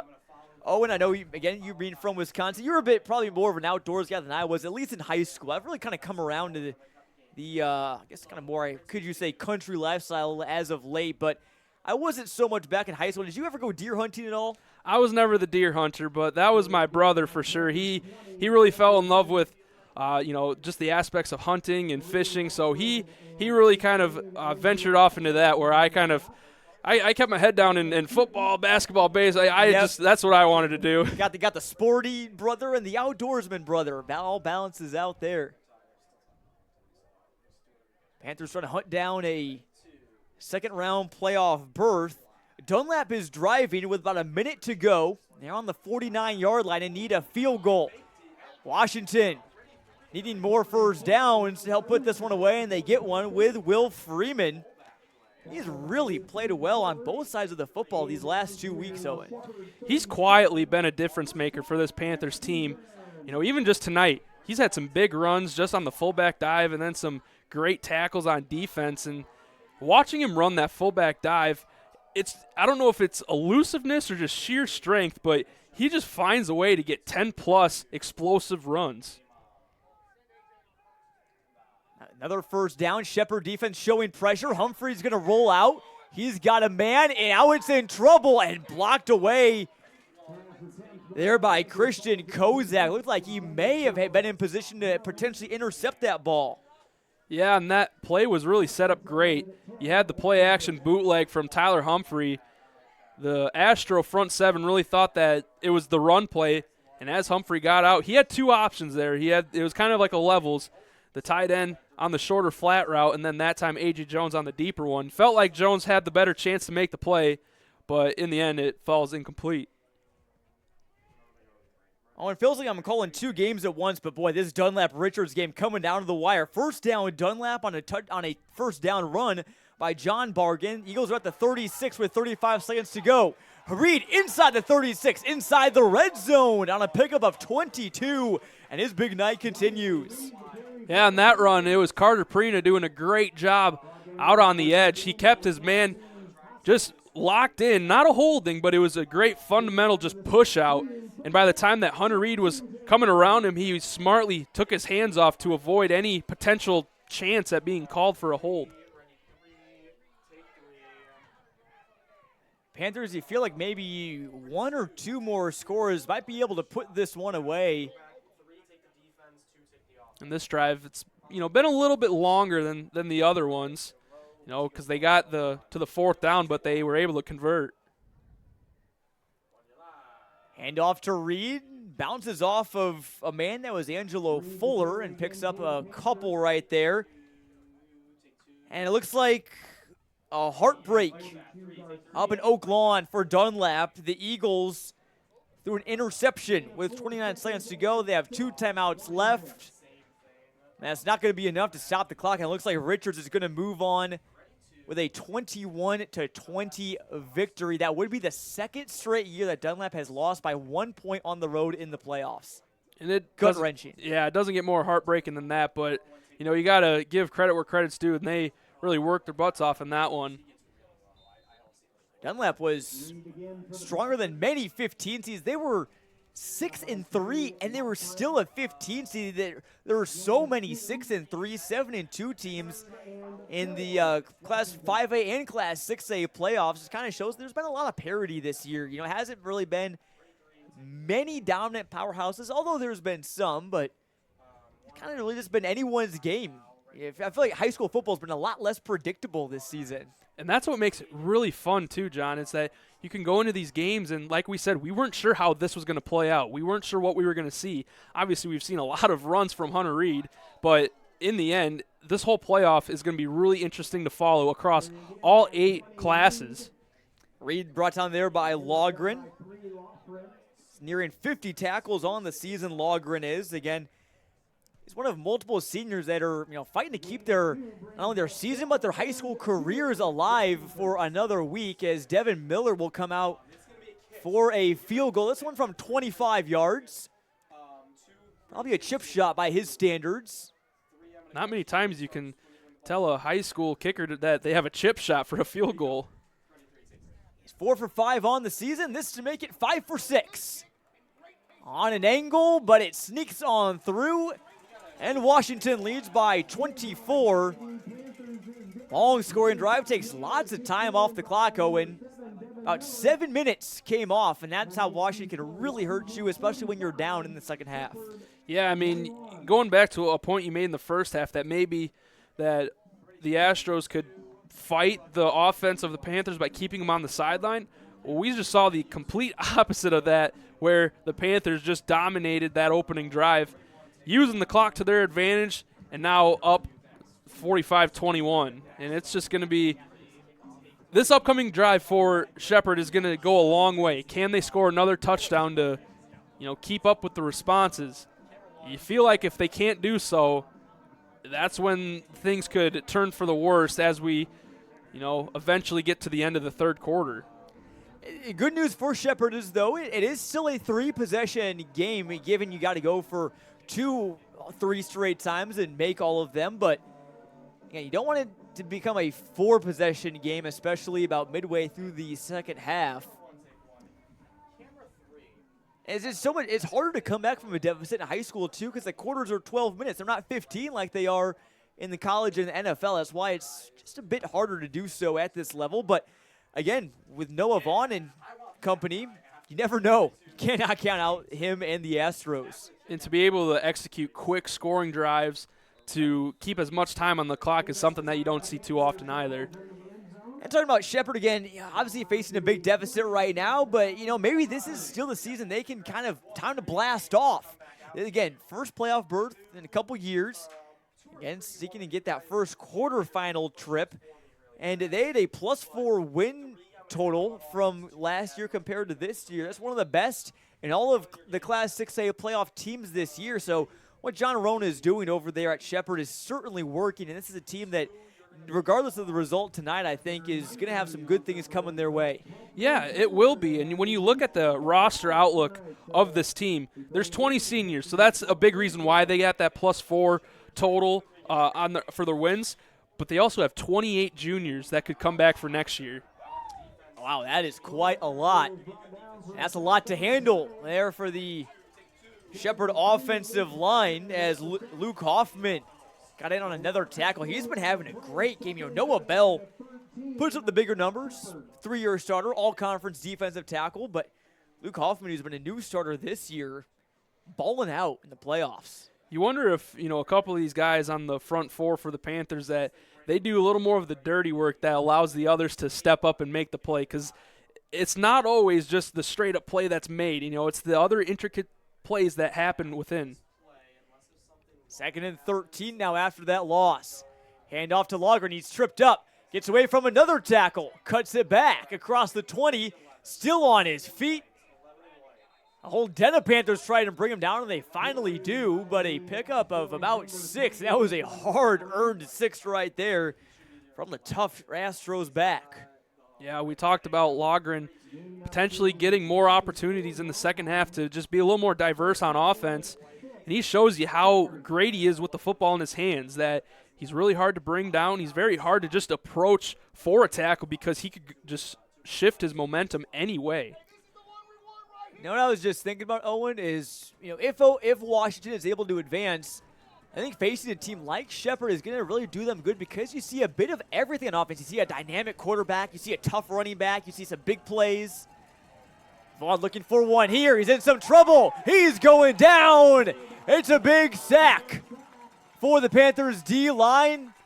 And that was Noah Bell, the other D tackle. Noah Bell did a great job forcing himself into the backfield of the Astros, and Noah Vaughn tried his best to avoid the pressure and give himself a little more time to find an open receiver, but Bell just met him directly in his tracks. Noah on Noah violence right there. Guess you could say there was Noah where to go on that play for the Astros. Punting situation here. This one does get away and bounces. Or brought it at the 48. Jones can make it happen in the return game. It only picks up about 7 there. And I don't think we're going to see much of a hurry at all from this Panthers offense. Just go back to your bread and butter and hold on to the football. I think that's the biggest key for the Panthers right now. Yeah, holding on to the football for sure. And I think that's another aspect of their change of the season. The first half, they turned the ball over quite often, and that was through the air with Tyler Humphrey, but they also had fumbles too. You get to the back end of the end of the season, and it was just completely taking care of the football, and that's the biggest thing to do in high school football if you want to win a game, is you need to win the turnover battle. If you can win the turnover battle and have an offense that's as consistent as Washington, it is almost impossible to beat. Jones, the motion man, he's going to get the carry here. trying to make it happen, but going nowhere. 3 Astros bring him down. And the first one there was Christian Kozak, the junior safety. You know, John, we've done, a lot of times tonight just praising Hunter Reed for his playmaking ability, but no matter how good of a player you are, you'll always have a flaw, and on that time he just couldn't get a block to save his teammate from, losing all them yards in the backfield. Kozak, a player that came in because of an injury to another Shepard starter, but he's done more than enough to stay on the field and be a starter. He's got 4 interceptions and now 5 tackles for loss this season to go with 6 pass deflections. Loss of 6 on that play. Handoff to Reed. Put his hand out in front to kind of guide his blockers and gets up close to the original line of scrimmage. And we see that often from Hunter Reed when he has the football near the line of scrimmage. He wants the guys in front of him to know that, hey, I'm right behind you, so I need you to make this block if I'm going to keep on going. We've talked so much about Hunter Reed, but we got to mention the guys up front. Josh Hofer, Cash Wisher, Sean Thornton, Jackson Stewart, Jacob Goff, all have just been huge for Washington this year, and none of this happens without them. 4 wideouts now for Humphrey and 2 deep safeties for the Astros.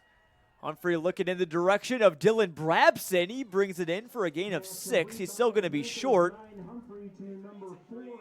Brabson, one of his first few catches of the season. Sure-handed receiver, though, brings it in. Yeah, but it makes, you didn't get the first down, but it makes it a lot easier on 4th and about 5 to go. And I see Smith coming onto the field, so it looks like they're just going to play field possession here. I bet Devin Miller is pretty upset. He probably could have had a chance at a 57-yarder. He said that with no wind, he can make 60-yarders, and potentially if the wind's behind him, he can make as far as 65-yarders. That's a Division I leg right there. It'll be interesting to see how the rest of his high school career plays out and potentially forward. A lot of people were clamoring for Brett Bielema at Illinois as Smith. Beautiful punt. Shades of Torrey Taylor right there, inside the 10 and out of bounds. No chance for a return, 34 yards. Right at his average this season, and you have a good punter too. Doesn't need to come out very often, but punters are people too. Punters are people too, for sure, John, and did a great job that time. You decide to punt on that play for the field possession, and that time they executed that, and really, Washington special teams tonight has done a great job. And that goes back to last week, too, with the kick return touchdown by A.J. Jones, and it's carried over. If they can keep up with the special teams efforts into the playoffs, that's just another added dimension of this team that makes them more dangerous. First and goal, or is it first and 10, rather, for the Astros. First and goal from your own 6 would be quite the situation. End around by Tryon and pickup of about 2 or 3. And Tryon's made so many good catches. Vaughn's made so many good throws as we have a player down for Shepard. Looks like that might be Aaron Reynolds, their junior center. Player that John Roan said was not the biggest guy on the field, but is very, very tough. And seems to be in some pain. Hope he is all right. Let's take a look at how these teams got here. Starting with Shepard. Season, for them, started with a loss to Joliet West, but then they got hot. They won 4 straight afterwards. They're currently riding a 3-game win streak right now, and again, that Orange Crush defense has given them some points tonight, but throughout the season has been extremely strong, Owen. It really has been, and you look at the one loss, or their last loss against Richards, it was 21-0. They gave up those 21 points in the first quarter from Noah Vaughn interception, so it goes to show that those little mistakes can go a long way, that they were competitive in that game the rest of the way, and Noah Vaughn really grew from that game and has gotten better each time. Definitely. And you talk about Washington, how they got here as well. A little season recap for them. Very much kind of the same situation like Shepard in that Richards game. That 42-7 loss to Kankakee back in week 2. Looked bad on the scoreboard, but a lot of those points that the K's had were off of pick sixes, and those are 14-point swings right there. You take those off the board, and Todd Stevens says that was a much closer game than what the scoreboard showed for most of it.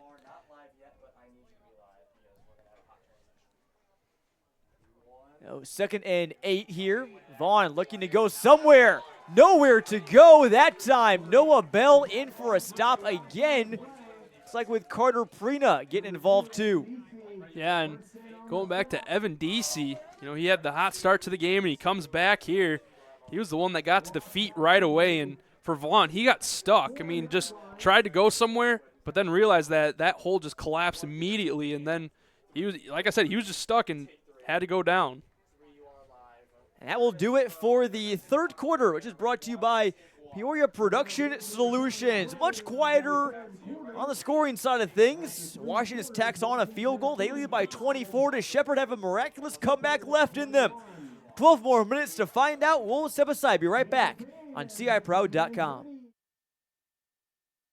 Michael's Italian Feast, home of the best subs, pizza bread, grilled cheese, and Italian beef around. The best pile high subs and hot sandwiches in Central Illinois. And no one has better homemade, always fresh from the oven bread. Michael's Italian Feast. For all your roofing needs, contact Triple D Roofing. Licensed, insured, bonded, and servicing all of Central Illinois. Set up your free estimate today and start upgrading your home to become the talk of the block. Say goodbye to wind damage and leaky roofs. I'm Dave Hamilton, owner of Triple D Roofing, where we take pride in using quality products at affordable prices, and you always get the service that you deserve. Call us today. At Papa John's, we start with better. Like taking marinated oven-roasted chicken and tossing it in our hot lemon pepper sauce. Or how we hand toss our fresh, never frozen signature dough made from 6 simple ingredients. And now our dough can save you dough when you order from the Papa Pairings menu. Get 2 or more Papa Pairings favorites for just $6.99 each. Better ingredients, better pizza, Papa John's. Order now on the app. And welcome back here to Washington. As there you get a look at one of our Brave camera operators tonight, Nicholas Yosefi, who is a Shepard High School alum, former Astro. Happy to watch his team. Nicholas now working with us, Bradley University student like many of us here at Clutch Sports Media. And maybe anyone watching around the Shepard area as the ball comes out by Vaughn. Still on the ground. Astros might have it. They're going to say that's an incomplete pass. That ball was bouncing around like crazy. But anyway, again, back to our point. Very happy to have Nicholas, again, Shepard alum, working the cameras for us tonight. It's cold out there. Those are the real MVPs that you see tonight. I know. They really help us out, John. And, what's cool for him is that he gets to, be 2.5 hours away from his hometown, but he gets to see his former high school play in this game. And that's really cool about the playoffs is that, we get used to seeing all the Central Illinois teams. It's a real treat to see teams not in our coverage area. You get to meet new people, new stories, and it's just really interesting. So I'm curious, as we move forward in the playoffs, who else we could meet. Definitely, and nothing against. Obviously, I love covering the Central Illinois teams, but it is fun, like you said, to see new teams, see new styles of football, see new players, see guys like Noah Vaughn, and Cameron Tryon, Anthony Logren, for example. It's always super fun, and especially tomorrow, again, we'll have another live free broadcast coming for you when Normal West takes on Chicago Simeon. That's going to be a great game. Really looking forward to seeing Simeon. They faced off with Normal West in the playoffs last year, but they didn't have their Notre Dame commit defensive end in that game, Charles Burgess, one of the best players in the entire state of Illinois. So that should be a very fun game. Yeah, you wonder how that game will play out as well. And a short punt there by the Astros, bouncing around. Will be still in Astro territory, a punt of about 34, but backed up against his own end zone was their punter Massey there. So again, Washington will take over that game. Normal West and Simeon kicks off at 1 p.m. on CIProud.com.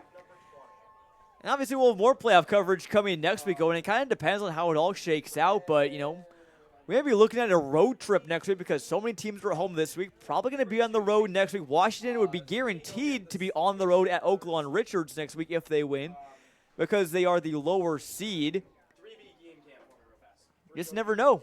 maybe we do a road trip up there. CSM on the road. I like it. And off up the middle to Hunter Reed. And just a pile of bodies still going. The ball came out right by the ref. The referee was in best position to recover it. And it's Shepard football. As Thomas Grady comes away with that one. And bit of a weird play there. Washington rarely turns over the football. And the referees are going to talk things over here to see if that play was dead. I think it's going to take a lot to overturn that, and it will stay Shepard football. Yeah, I think Washington wanted to see the play kind of blown dead, but that's what kind of hurts on plays like that where you just fight to the end of the whistle. Very odd play. Not too often you see a ball pop out like it did. You wonder if an Astro got his hand in there and did like either a punch or maybe a rip out, but whatever it was, it worked, and they got the ball. Yeah, they're going to need the ball, down 24.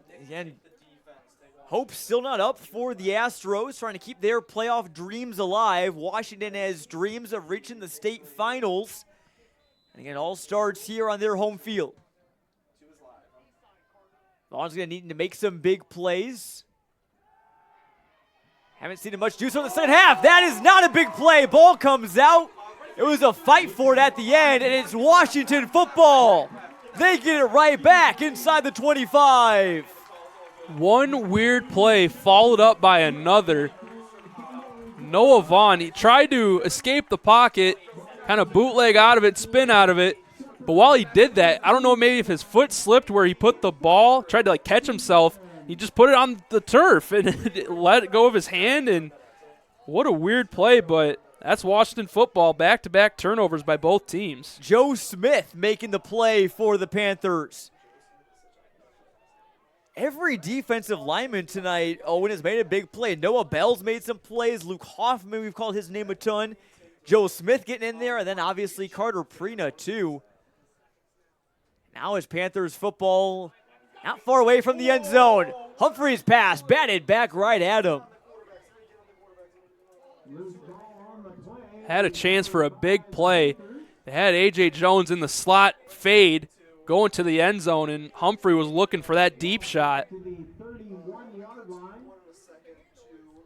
know, I think right now, again, you're still up 24. You don't need to pass. But, again, Washington is a team that has very much expressed that they want to get that pass game going. So I think they're just trying to work on their games and kind of, not treat this as a practice, but nail some things down if they are to advance next week. And that's what Todd Stevens told us, that they want to use their passing game more in the playoffs because they know that they'll need it at some point. I said not that they need to, but they said that they do want to pass as well. Reed is going down for a big loss. Multiple Astros, they're in on that stop. It's like Bobby Massey got in there as well as with a couple other white shirts. And Rod Garcia, linebacker, senior for them, came in tonight with 35 tackles in on the play as well. Yeah, Garcia, another third-year guy for this team. Now we see a third and very long for the Panthers. I can't remember the last time they faced a third and long situation like this. Yeah, they've been ahead of the chains most of tonight. 4 wide receivers set here for Humphrey. Rolls out right. Looking for a man. Well covered. Jones, or I should say Johnson, just had to bat that one out of bounds. And he'll set up a 4th and 23. You bring out Miller for a 54-yarder. He said he wants to break his own record. We'll see if they do so here. I think you're in a situation where you could do it, and I mean, like, you're still up 24, 9.5 to go. They might just settle with the punt. And they're bringing Smith on for the punt, so Miller won't get a shot to break his record, but I think the win would have been behind him too. So Panthers, though, not electing to, they don't need to put any more points on the board, don't need to rub it in anymore. Just taking the safe route in this. Smith had a great punt the last time. Maybe he could do it again. Let's see. This one angled toward the sideline and tracking. Oh, my word. What a punt from Joe Smith out of bounds at the 3. Perfection in the punting game for the Panthers. Certainly, and You know, they scored the opening touchdown of the second half, but since then, you know, both teams haven't scored, and I think a lot has to do with Smith being able to flip the field, and the Astros have to go a full 90+. They haven't been able to do so. That's why having a good punter is so big, because the longer it takes, the longer to go you have, the longer field you have to go is what I meant to say. The more time usually will probably come off the clock, and time is obviously Shepard's biggest enemy right now. Trying to rebound after that fumble from Vaughn on their last drive. 4 wide receivers plus Logren in the backfield here up against their own goal line. It'll be a pass here out to Tryon. And brought down by the legs by A.J. Jones. Not many teams would pass the ball for their own 3. That takes some guts there from the Astros. It does, and, they had the space, not necessarily of like throwing the ball, but the space of Tryon, his speed more so to create space for it to happen, and he got him a little more yards and at least out of the end zone. Pick up of 6 there. And the clock's still running. They'll run almost the same play. A little screen out to Tryon. Gets out of bounds this time and gets a first down. So a positive play there for Shepard. But, hey, we'll have to probably throw it deep at some point. Washington safeties, James Johnson and Owen Klein, Andre Lewis, probably on high alert right now. And I wonder if those screen plays kind of set up that big home run ball that they're going to. You're at first down right here. I mean, this looks like a chance you could potentially take a shot right here. Yeah, you can kind of lull them to sleep a little bit, throw it short, throw it short, throw it short, and then boom, go for the big one. They need touchdowns and 2-point conversions with under 9 minutes to play left here in the fourth quarter. Vaughn looking for a pass there. That one a dangerous throw. He was hit as he threw the ball. I think that was Smith bringing the heat off the edge again.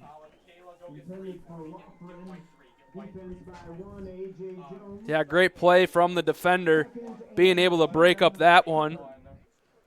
Was right at the hip of the receiver, so he put himself in a chance to maybe come up with the interception, but still made the deflection. Vaughn hasn't looked quite as comfortable here in the second half, Owen. We saw him make some great plays in the first half, especially on third downs. Made magic with his legs, made some great passes under pressure, and haven't really seen that big play yet here in the second half. Could we see it here? 2nd and 10, looking for Tryon. That one too high, although a one-handed stab at it came close. And Tryon a bit upset with that one. And a late flag comes out. I think that's going to go on Tryon. He spiked his mouthpiece into the ground. This is where you see that frustration boil over. You see the clock and you're 8.5 away from potentially ending your season. It's been a frustrating night as a whole for Shepard, and Tryon, he's had a great game for himself, but he knows that it's bigger than that he needs the team to do better. That's going to go on the defense, actually. That must have been something that Washington must have been saying. It was on Kamar Mack. That's an unsportsmanlike 15-yarder, and that'll help out Shepard a bit there. So, if you're Washington, sometimes the best thing to do in that situation is just shut your mouth, let the scoreboard do the talking. Yeah, and, sometimes when you're up that much, it makes it easy to, talk a little bit because you have that on your, to support your claims. But you just got to keep your emotions in check. That's the biggest thing. A brief stoppage here, and 8:34 to go. If Shepard can get a touchdown quickly, I think there's still time in this ball game, Owen, for the Astros. Reed and Jones, the safety, is back deep. Vaughn in trouble, and he tried to throw across his body to Logren, and it just fell a yard or two short. He tried to make the play. I mean, it's always dangerous when you're rolling out and trying to throw to the middle of the field, but Logren was open enough. Vaughn just didn't have enough strength to keep the throw on pace for Logren to catch it. That's the hardest throw a quarterback can have, on the run across your body. And that'll make it 2nd and 10 here from the 30. Score update from our other game tonight. Peoria ahead 44-36. We're working to confirm if that's a final score or not, but either way, what a game from the Hillcrest Hawks. They were underdogs on the road against a strong offense as Vaughn just chucks it away out of bounds. And they're going to say he was brought down before he was able to get that ball out. That's going to go as a sack for Washington. You know, it shows the IQ of Vaughn to try and throw it out of bounds to save the sack, but it was too late as his knee was down. And kind of just going back to what your score update, I mean, we've seen so far some, upset-minded teams that have, made some noise, maybe not came out on top of the scoreboard, but, it makes you wonder, what could you see tomorrow? Who could potentially play the big upset of the day tomorrow for Saturday? You never really know what you're going to get in the playoffs, especially when you have teams, from far away going up against each other. Washington doesn't really share many common opponents with Shepard and vice versa, as Vaughn has plenty of time to throw. Now we'll just run this one out to the sideline, past the 30-yard line. A 3rd and 18, it's going to set up still a 4th and about 9 or 10. He did what he could on that one to get as close as he can. You might see the punt unit for the Astros out. 4th and 11. Season's on the line. I know it's a tough spot for you to go for it in your own territory, but at this point, I don't know. I figure, what do you have to lose? I don't know why you would send out the punt unit here, but maybe hoping that their defense or special teams can make a play. We'll see, or maybe a fake, too. And Washington takes a timeout. Maybe they were thinking that they could potentially anticipate a fake there. Well, I think they had a little miscommunication getting set up, too, because the Astros had their gunner on the far side of the field. That was number 6, Aaron Ammons. No one was covering him, and so, a couple of the Panthers saw that and told a teammate to go over there and cover him, but they didn't like what they were seeing, so they just called the timeout to just save the possible big play. Yeah, especially with that one guy being uncovered. I figure that very well could have been the case. I will see what they do here. If they keep the same unit out, and Massey, the punter, is back in his normal position. This time, though, Ammons has someone guarding him. That's Mack.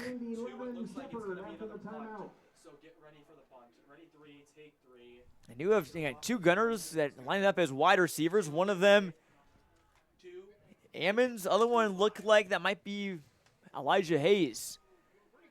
Or rather, that was Coles, but that punt is still away. Jones drops the kick, but recovers it inside the 25. Juking into a wall of Astros and gets away from it. Brought down to the 39. That ball came out again. No one can hang on to it, and Washington lucky to get it back. That decision to punt almost paid off for Shepard. Yeah, that could have been a big momentum shifter. Good job. Carter Quinn was right there to pounce on it. Watching that play develop, I was wondering if A.J. Jones was kind of have a Deshaun Jackson-type punt return, the miracle in the Meadowlands where he muffs the initial catch but picks it up and takes it to the house because, it looked like on the right side there was a couple blockers that could have gave him some room. Oh, Deshaun Jackson, that's the name I haven't heard in a while, and boy, he was fun to watch back in the mid-2010s. Yeah, the Michael Vick to Deshaun Jackson connection was certainly a fun one. Definitely was. Handoff to Reed. Got some holes across the 35. Now across the 40. And brought down from behind that time by Kozak, who's been a busy man tonight. Washington keeps it moving with the first down. Oh, I got to ask you, I was scrolling through Twitter the other day, and I saw someone say, give me the most random, obscure, has to be obscure, wide receiver from your childhood that you remember the most. I'm going to put you on the spot here. Who's the guy that comes to mind? Go deep in the bag here. Jared Abbrederis. Oh, good one. I figured you'd stay with your Green Bay Packers. Would Jeff Janis be too similar? They were both on the 2015 Packers team, and Janis was the one that caught the Hail Mary. So I don't know if it's too obscure or not, because he was known for that one catch in Arizona, but yeah, I mean, Jared Aberdaris, he was also a Wisconsin Badger. I really liked watching him play for the Badgers. Well, Hunter Reed has been anything but obscure for Washington tonight again. In case you're just tuning in, 5 rushing touchdowns for him, all in the first half. Runs of 8-2, 53-5, and 6 yards for the Washington senior, up to 25 scores on the year. And Washington led 14-0 before the first minute had even elapsed. Handoff there goes to 21. That was Kamar Mack. Two-way player for the Panthers, gets the call there on 2nd and 25. And no use keep on handing it off to Reed. This game is well in hand at this point. Just want to say, keep everyone healthy at this point. Yeah, that health is going to be huge going forward. You don't want to do something that hurts you in the end. I mean, pregame, we were talking kind of about that, where injuries just happen in just very unfortunate situations. We were, fantasy football, Chris Godwin, I know he was on your team, and you were upset seeing that situation play out. Getting hurt, never want anyone to get hurt in needless situations. Here in Washington has plenty of other backs that they can rely on, and an offensive line that can push the pile like this. Still on his feet. How long is this run going to go? Up to the 47. We've seen multiple runs like that tonight from the Panthers. And if you're a Shepard fan, it's really tough to watch that, because you feel like you have a physical defense. We've talked about it. They really do. But in this moment, they're just being out-physicaled by the Panthers. And there's few teams that can match the Panthers' physicality. And unfortunately for the Astros, they're just learning it the hard way. But again, coming from people that have watched this team a few times this season, this is what you see about almost every week from them. They are just so tough and so strong at that line of scrimmage. Matt gets the carry again across midfield and wrapped up by Tryon and company. I think Washington is just as consistent can be. That's how I would put it. They're very consistent across all levels when it's, blocking up front, running the football, playing tough defense. They just seem to do it every single play.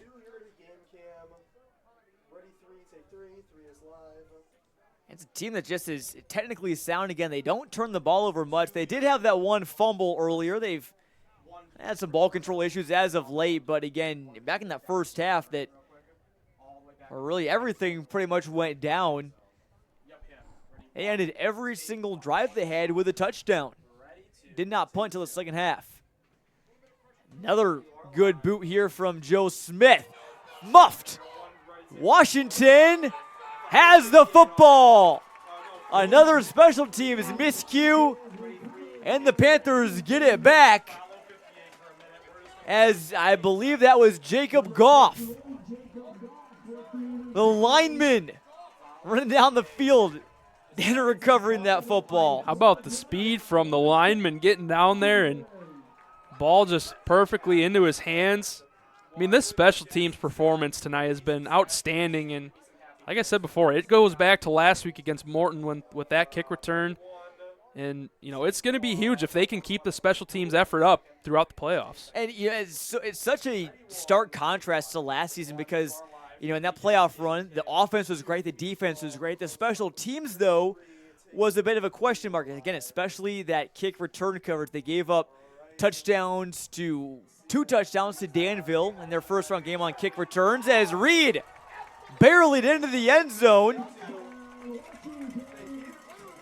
for number 6 of the night. He's, in fact, not done, ladies and gentlemen. Gotta check the Washington record books after tonight. That has got to be close to, if not, a single-game scoring record. 6 touchdowns tonight. You add up the 4 he had last week. I think 10 touchdowns in a 2-week span is not too shabby. It's pretty good. It's pretty good. But you know what? It also says a lot about that offensive line being able to create those holes. It's not a one-person job of the running back to make those plays. It involves all 5 up front. High snap. But the holder, Jack Maley, recovers it, and Miller's able to boot it through. 52-21, your score. That scoring drive, again, brought to you by Papa John's, but yeah, Washington just has not shown hardly any weaknesses right now. And if I'm Oklahoma Richards or maybe any of their fans watching this game, I would watch out next week, because even though they're a 7 seed, they're much better than that number next to their name. Yeah, that could be a fun game to watch. Richards and Washington, I feel like those teams could match up well and create just a dandy of a second-round playoff matchup. And you look at the bracket, Kankakee is kind of in that quadrant as well. They play, I believe, tomorrow, if I'm not mistaken. But I know Bloomington plays Lamont in that 6-11 game. You look ahead to potentially the quarterfinals. Don't want to get too ahead of ourselves, but at this point, why not? Washington, possibility of a rematch with Kankakee in the quarterfinals after facing them back in week 2. That would be a big chance for vengeance. And that's something we talked about with Todd Stevens earlier this week.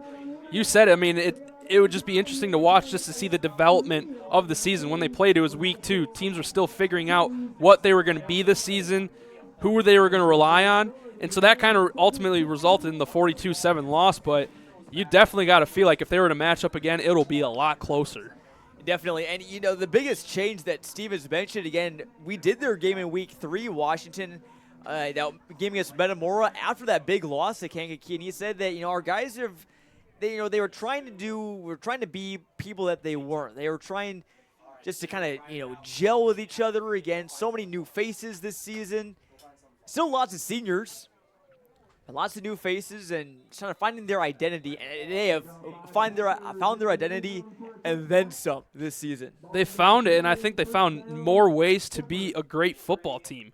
It goes back to our point of the special teams of improving. That's something that shows that they can look in themselves in the mirror and see what they can do better, and they've executed it. I want to give a big shout out to those Shepard fans over there across the way. And it's been a long drive for them, and unfortunately their playoff road is likely going to come to an end tonight, but major salute to them for making the trip, and also to out of our Shepard fans, just people from around Chicago or just wherever you are tonight. Glad you're again with us on CIProud.com, and not going to be the way that Shepard wants to end this season, but they fought for a good portion of that game, and they could have rolled over going down 21-0, and they showed some fight. Washington is just been the better team. Shepard has not played bad tonight. No, they haven't. They weren't able to string together some good plays. It was very sporadic throughout the night, and most of the good plays happened on offense. Very rarely were they able to get a stop on defense, and even when they did force a 4th and 1 at one point, and then the Panthers were able just to march down the field. And even when forcing the punts, Joe Smith knocked 2 of them within the 10-yard line. So it's just some bad breaks, but overall, a night where you recognize your seniors and you want to make sure that they want to go out the right way, but you also kind of want to look forward to next year, see if this team can grow. Certainly is backup quarterbacks in the game, and he's pile-driven down by Evan Dacey. Logren with the carry for Shepard. Dacey started well. He's trying to finish well as well. Again, look at those 6A playoff matchups here in the southern portion of that bracket. Again, all your eyes are drawn to East St. Louis. You want to find yourself on the opposite quadrant of them, that's for sure. So teams like Richards, like Washington, like Kankakee and Bloomington wouldn't see them until at least the semifinals, which is good news for them because that Flyers team played IMG Academy last week and only lost by 1 to them. And in that game, I saw some videos on Instagram, and it looked like, you see offenses that will run their cadence with the slaps of the quarterback, and sometimes when they do the first one and they fake it, you have the skill guys that look to the sideline because they might change the play. Well, they ran that, and while they would clap and everyone else would look to the sideline, the offensive lineman would abruptly stand up and look to the sideline as well. That drew IMG Academy off sides about 4 or 5 different times. Wow. And it brings up the question, is it a false start? But I think it's worth mentioning that those linemen, they weren't in a 3-point stance, meaning they didn't have their hand in the ground. I feel like if their hand was in the ground, they stood up, that would probably be a false start. But I just thought it was really interesting. Those are 2 phenomenal teams right there. I wish I could have watched that game last week. Big tackle there from Washington. That looks like Eric Doherty in on the stop there, who they call Big Rick. It'll be 4th and long for the Astros. They'll punt. Other Class 6A scores, most of these are all on the northern side of the bracket, but Antioch, a 43-27 winner over Grays Lake North. Lake Forest shuts out Chicago Mather 42-0. Belvedere North, a great game against Maple Park Caneland, who Washington lost to earlier, but it looked like Caneland's season coming to an end, down 35-20 in the 4th quarter. Libertyville, that's a strong Wildcats team, beat Deerfield tonight 43-17. Wakanda, huge winners over Fenton 58-7. Cary Grove 71-6 over Chicago Send tonight. Obviously, I know Shepard fans probably think that, this loss, looks pretty bad, but hey, you didn't have it as bad as Chicago Send did. Yeah, that's an ugly one, but that's also a great team in Cary Grove. I believe they're the reigning 6A champs. They've been one of the only teams that have been able to beat East St. Louis, at least teams that reside in the state of Illinois. They have such a stark contrast, that Flyers team. They're a wing tee, ground and pound, kind of almost like Washington, with a bit more running. And, if Washington were to face East St. Louis again, would be the clear underdogs in that game. But they play a solid football that can neutralize teams like that and Kankakee as well. Very fast teams. They can, and I think just how tough they are can kind of find ways to be in a ball game. They did that last year when they hosted the semifinal, and that was a big day in the community, a chance to go to state. It was the 100th year. It came up short, but it was still just a tremendous year that they had last year. And, it still feels like they've carried over some, magic into this year. It wasn't the start that they wanted, but they've certainly have found their way. And there's been so many comparisons drawn, by myself included, from this Washington team compared to their 2022 team, as they will bring out the best formation in football, the victory formation. Owen Klein takes the knee. 2 years ago, they started 0-2, big losses, a lot of question marks. Is Washington still going to be good this year? And sure enough, they were. They ended up 6-3. That year, though, they lost to Bremen in the first round, got shut out. Big loss. And it came up short. But, this year, you feel like after those 2 losses, you get all those wins, they can keep it going this year for sure. They've rolled with it. They've found themselves, and they didn't go away from it, that's for sure. And that's been the ground game with Hunter Reed, Tyler Humphrey, Carter Quinn every once in a while gets in there as well. But they just know how to play their brand of football, and they do it well. Got a brief look at all the fans, brave in the cold, waiting till the bitter end. Celebrate this Washington win. Panthers will move to 8-2 and win their 8th straight game of the season. The cheerleaders come out, getting everyone riled up. Crowd comes to their feet. And this will be the last snap. Klein takes the knee. And that will do it from Washington. A strong, strong first half for the Panthers. All they needed.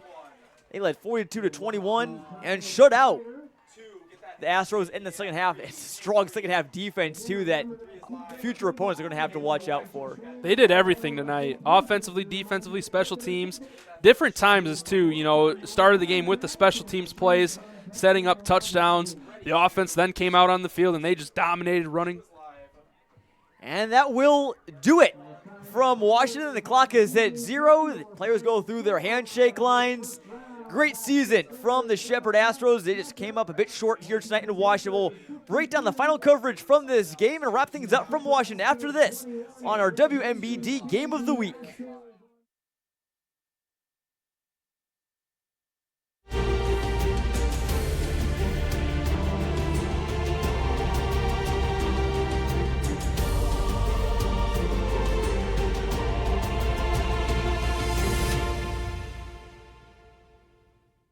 Did you know missing 2 days of school a month makes me less likely to read by 3rd grade? I'm committed to being at school on time every day and ready to learn. Are you going to join me?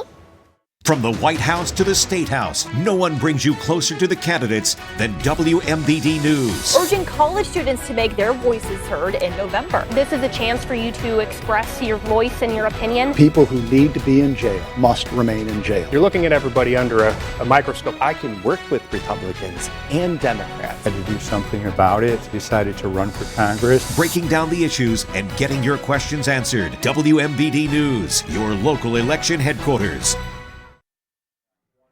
And welcome back here to Washington. The Panthers driving their way into the second round. 52-21 over the Shepard Astros tonight. Owen, our perfect choice exteriors player of the game tonight, no question, Hunter Reed.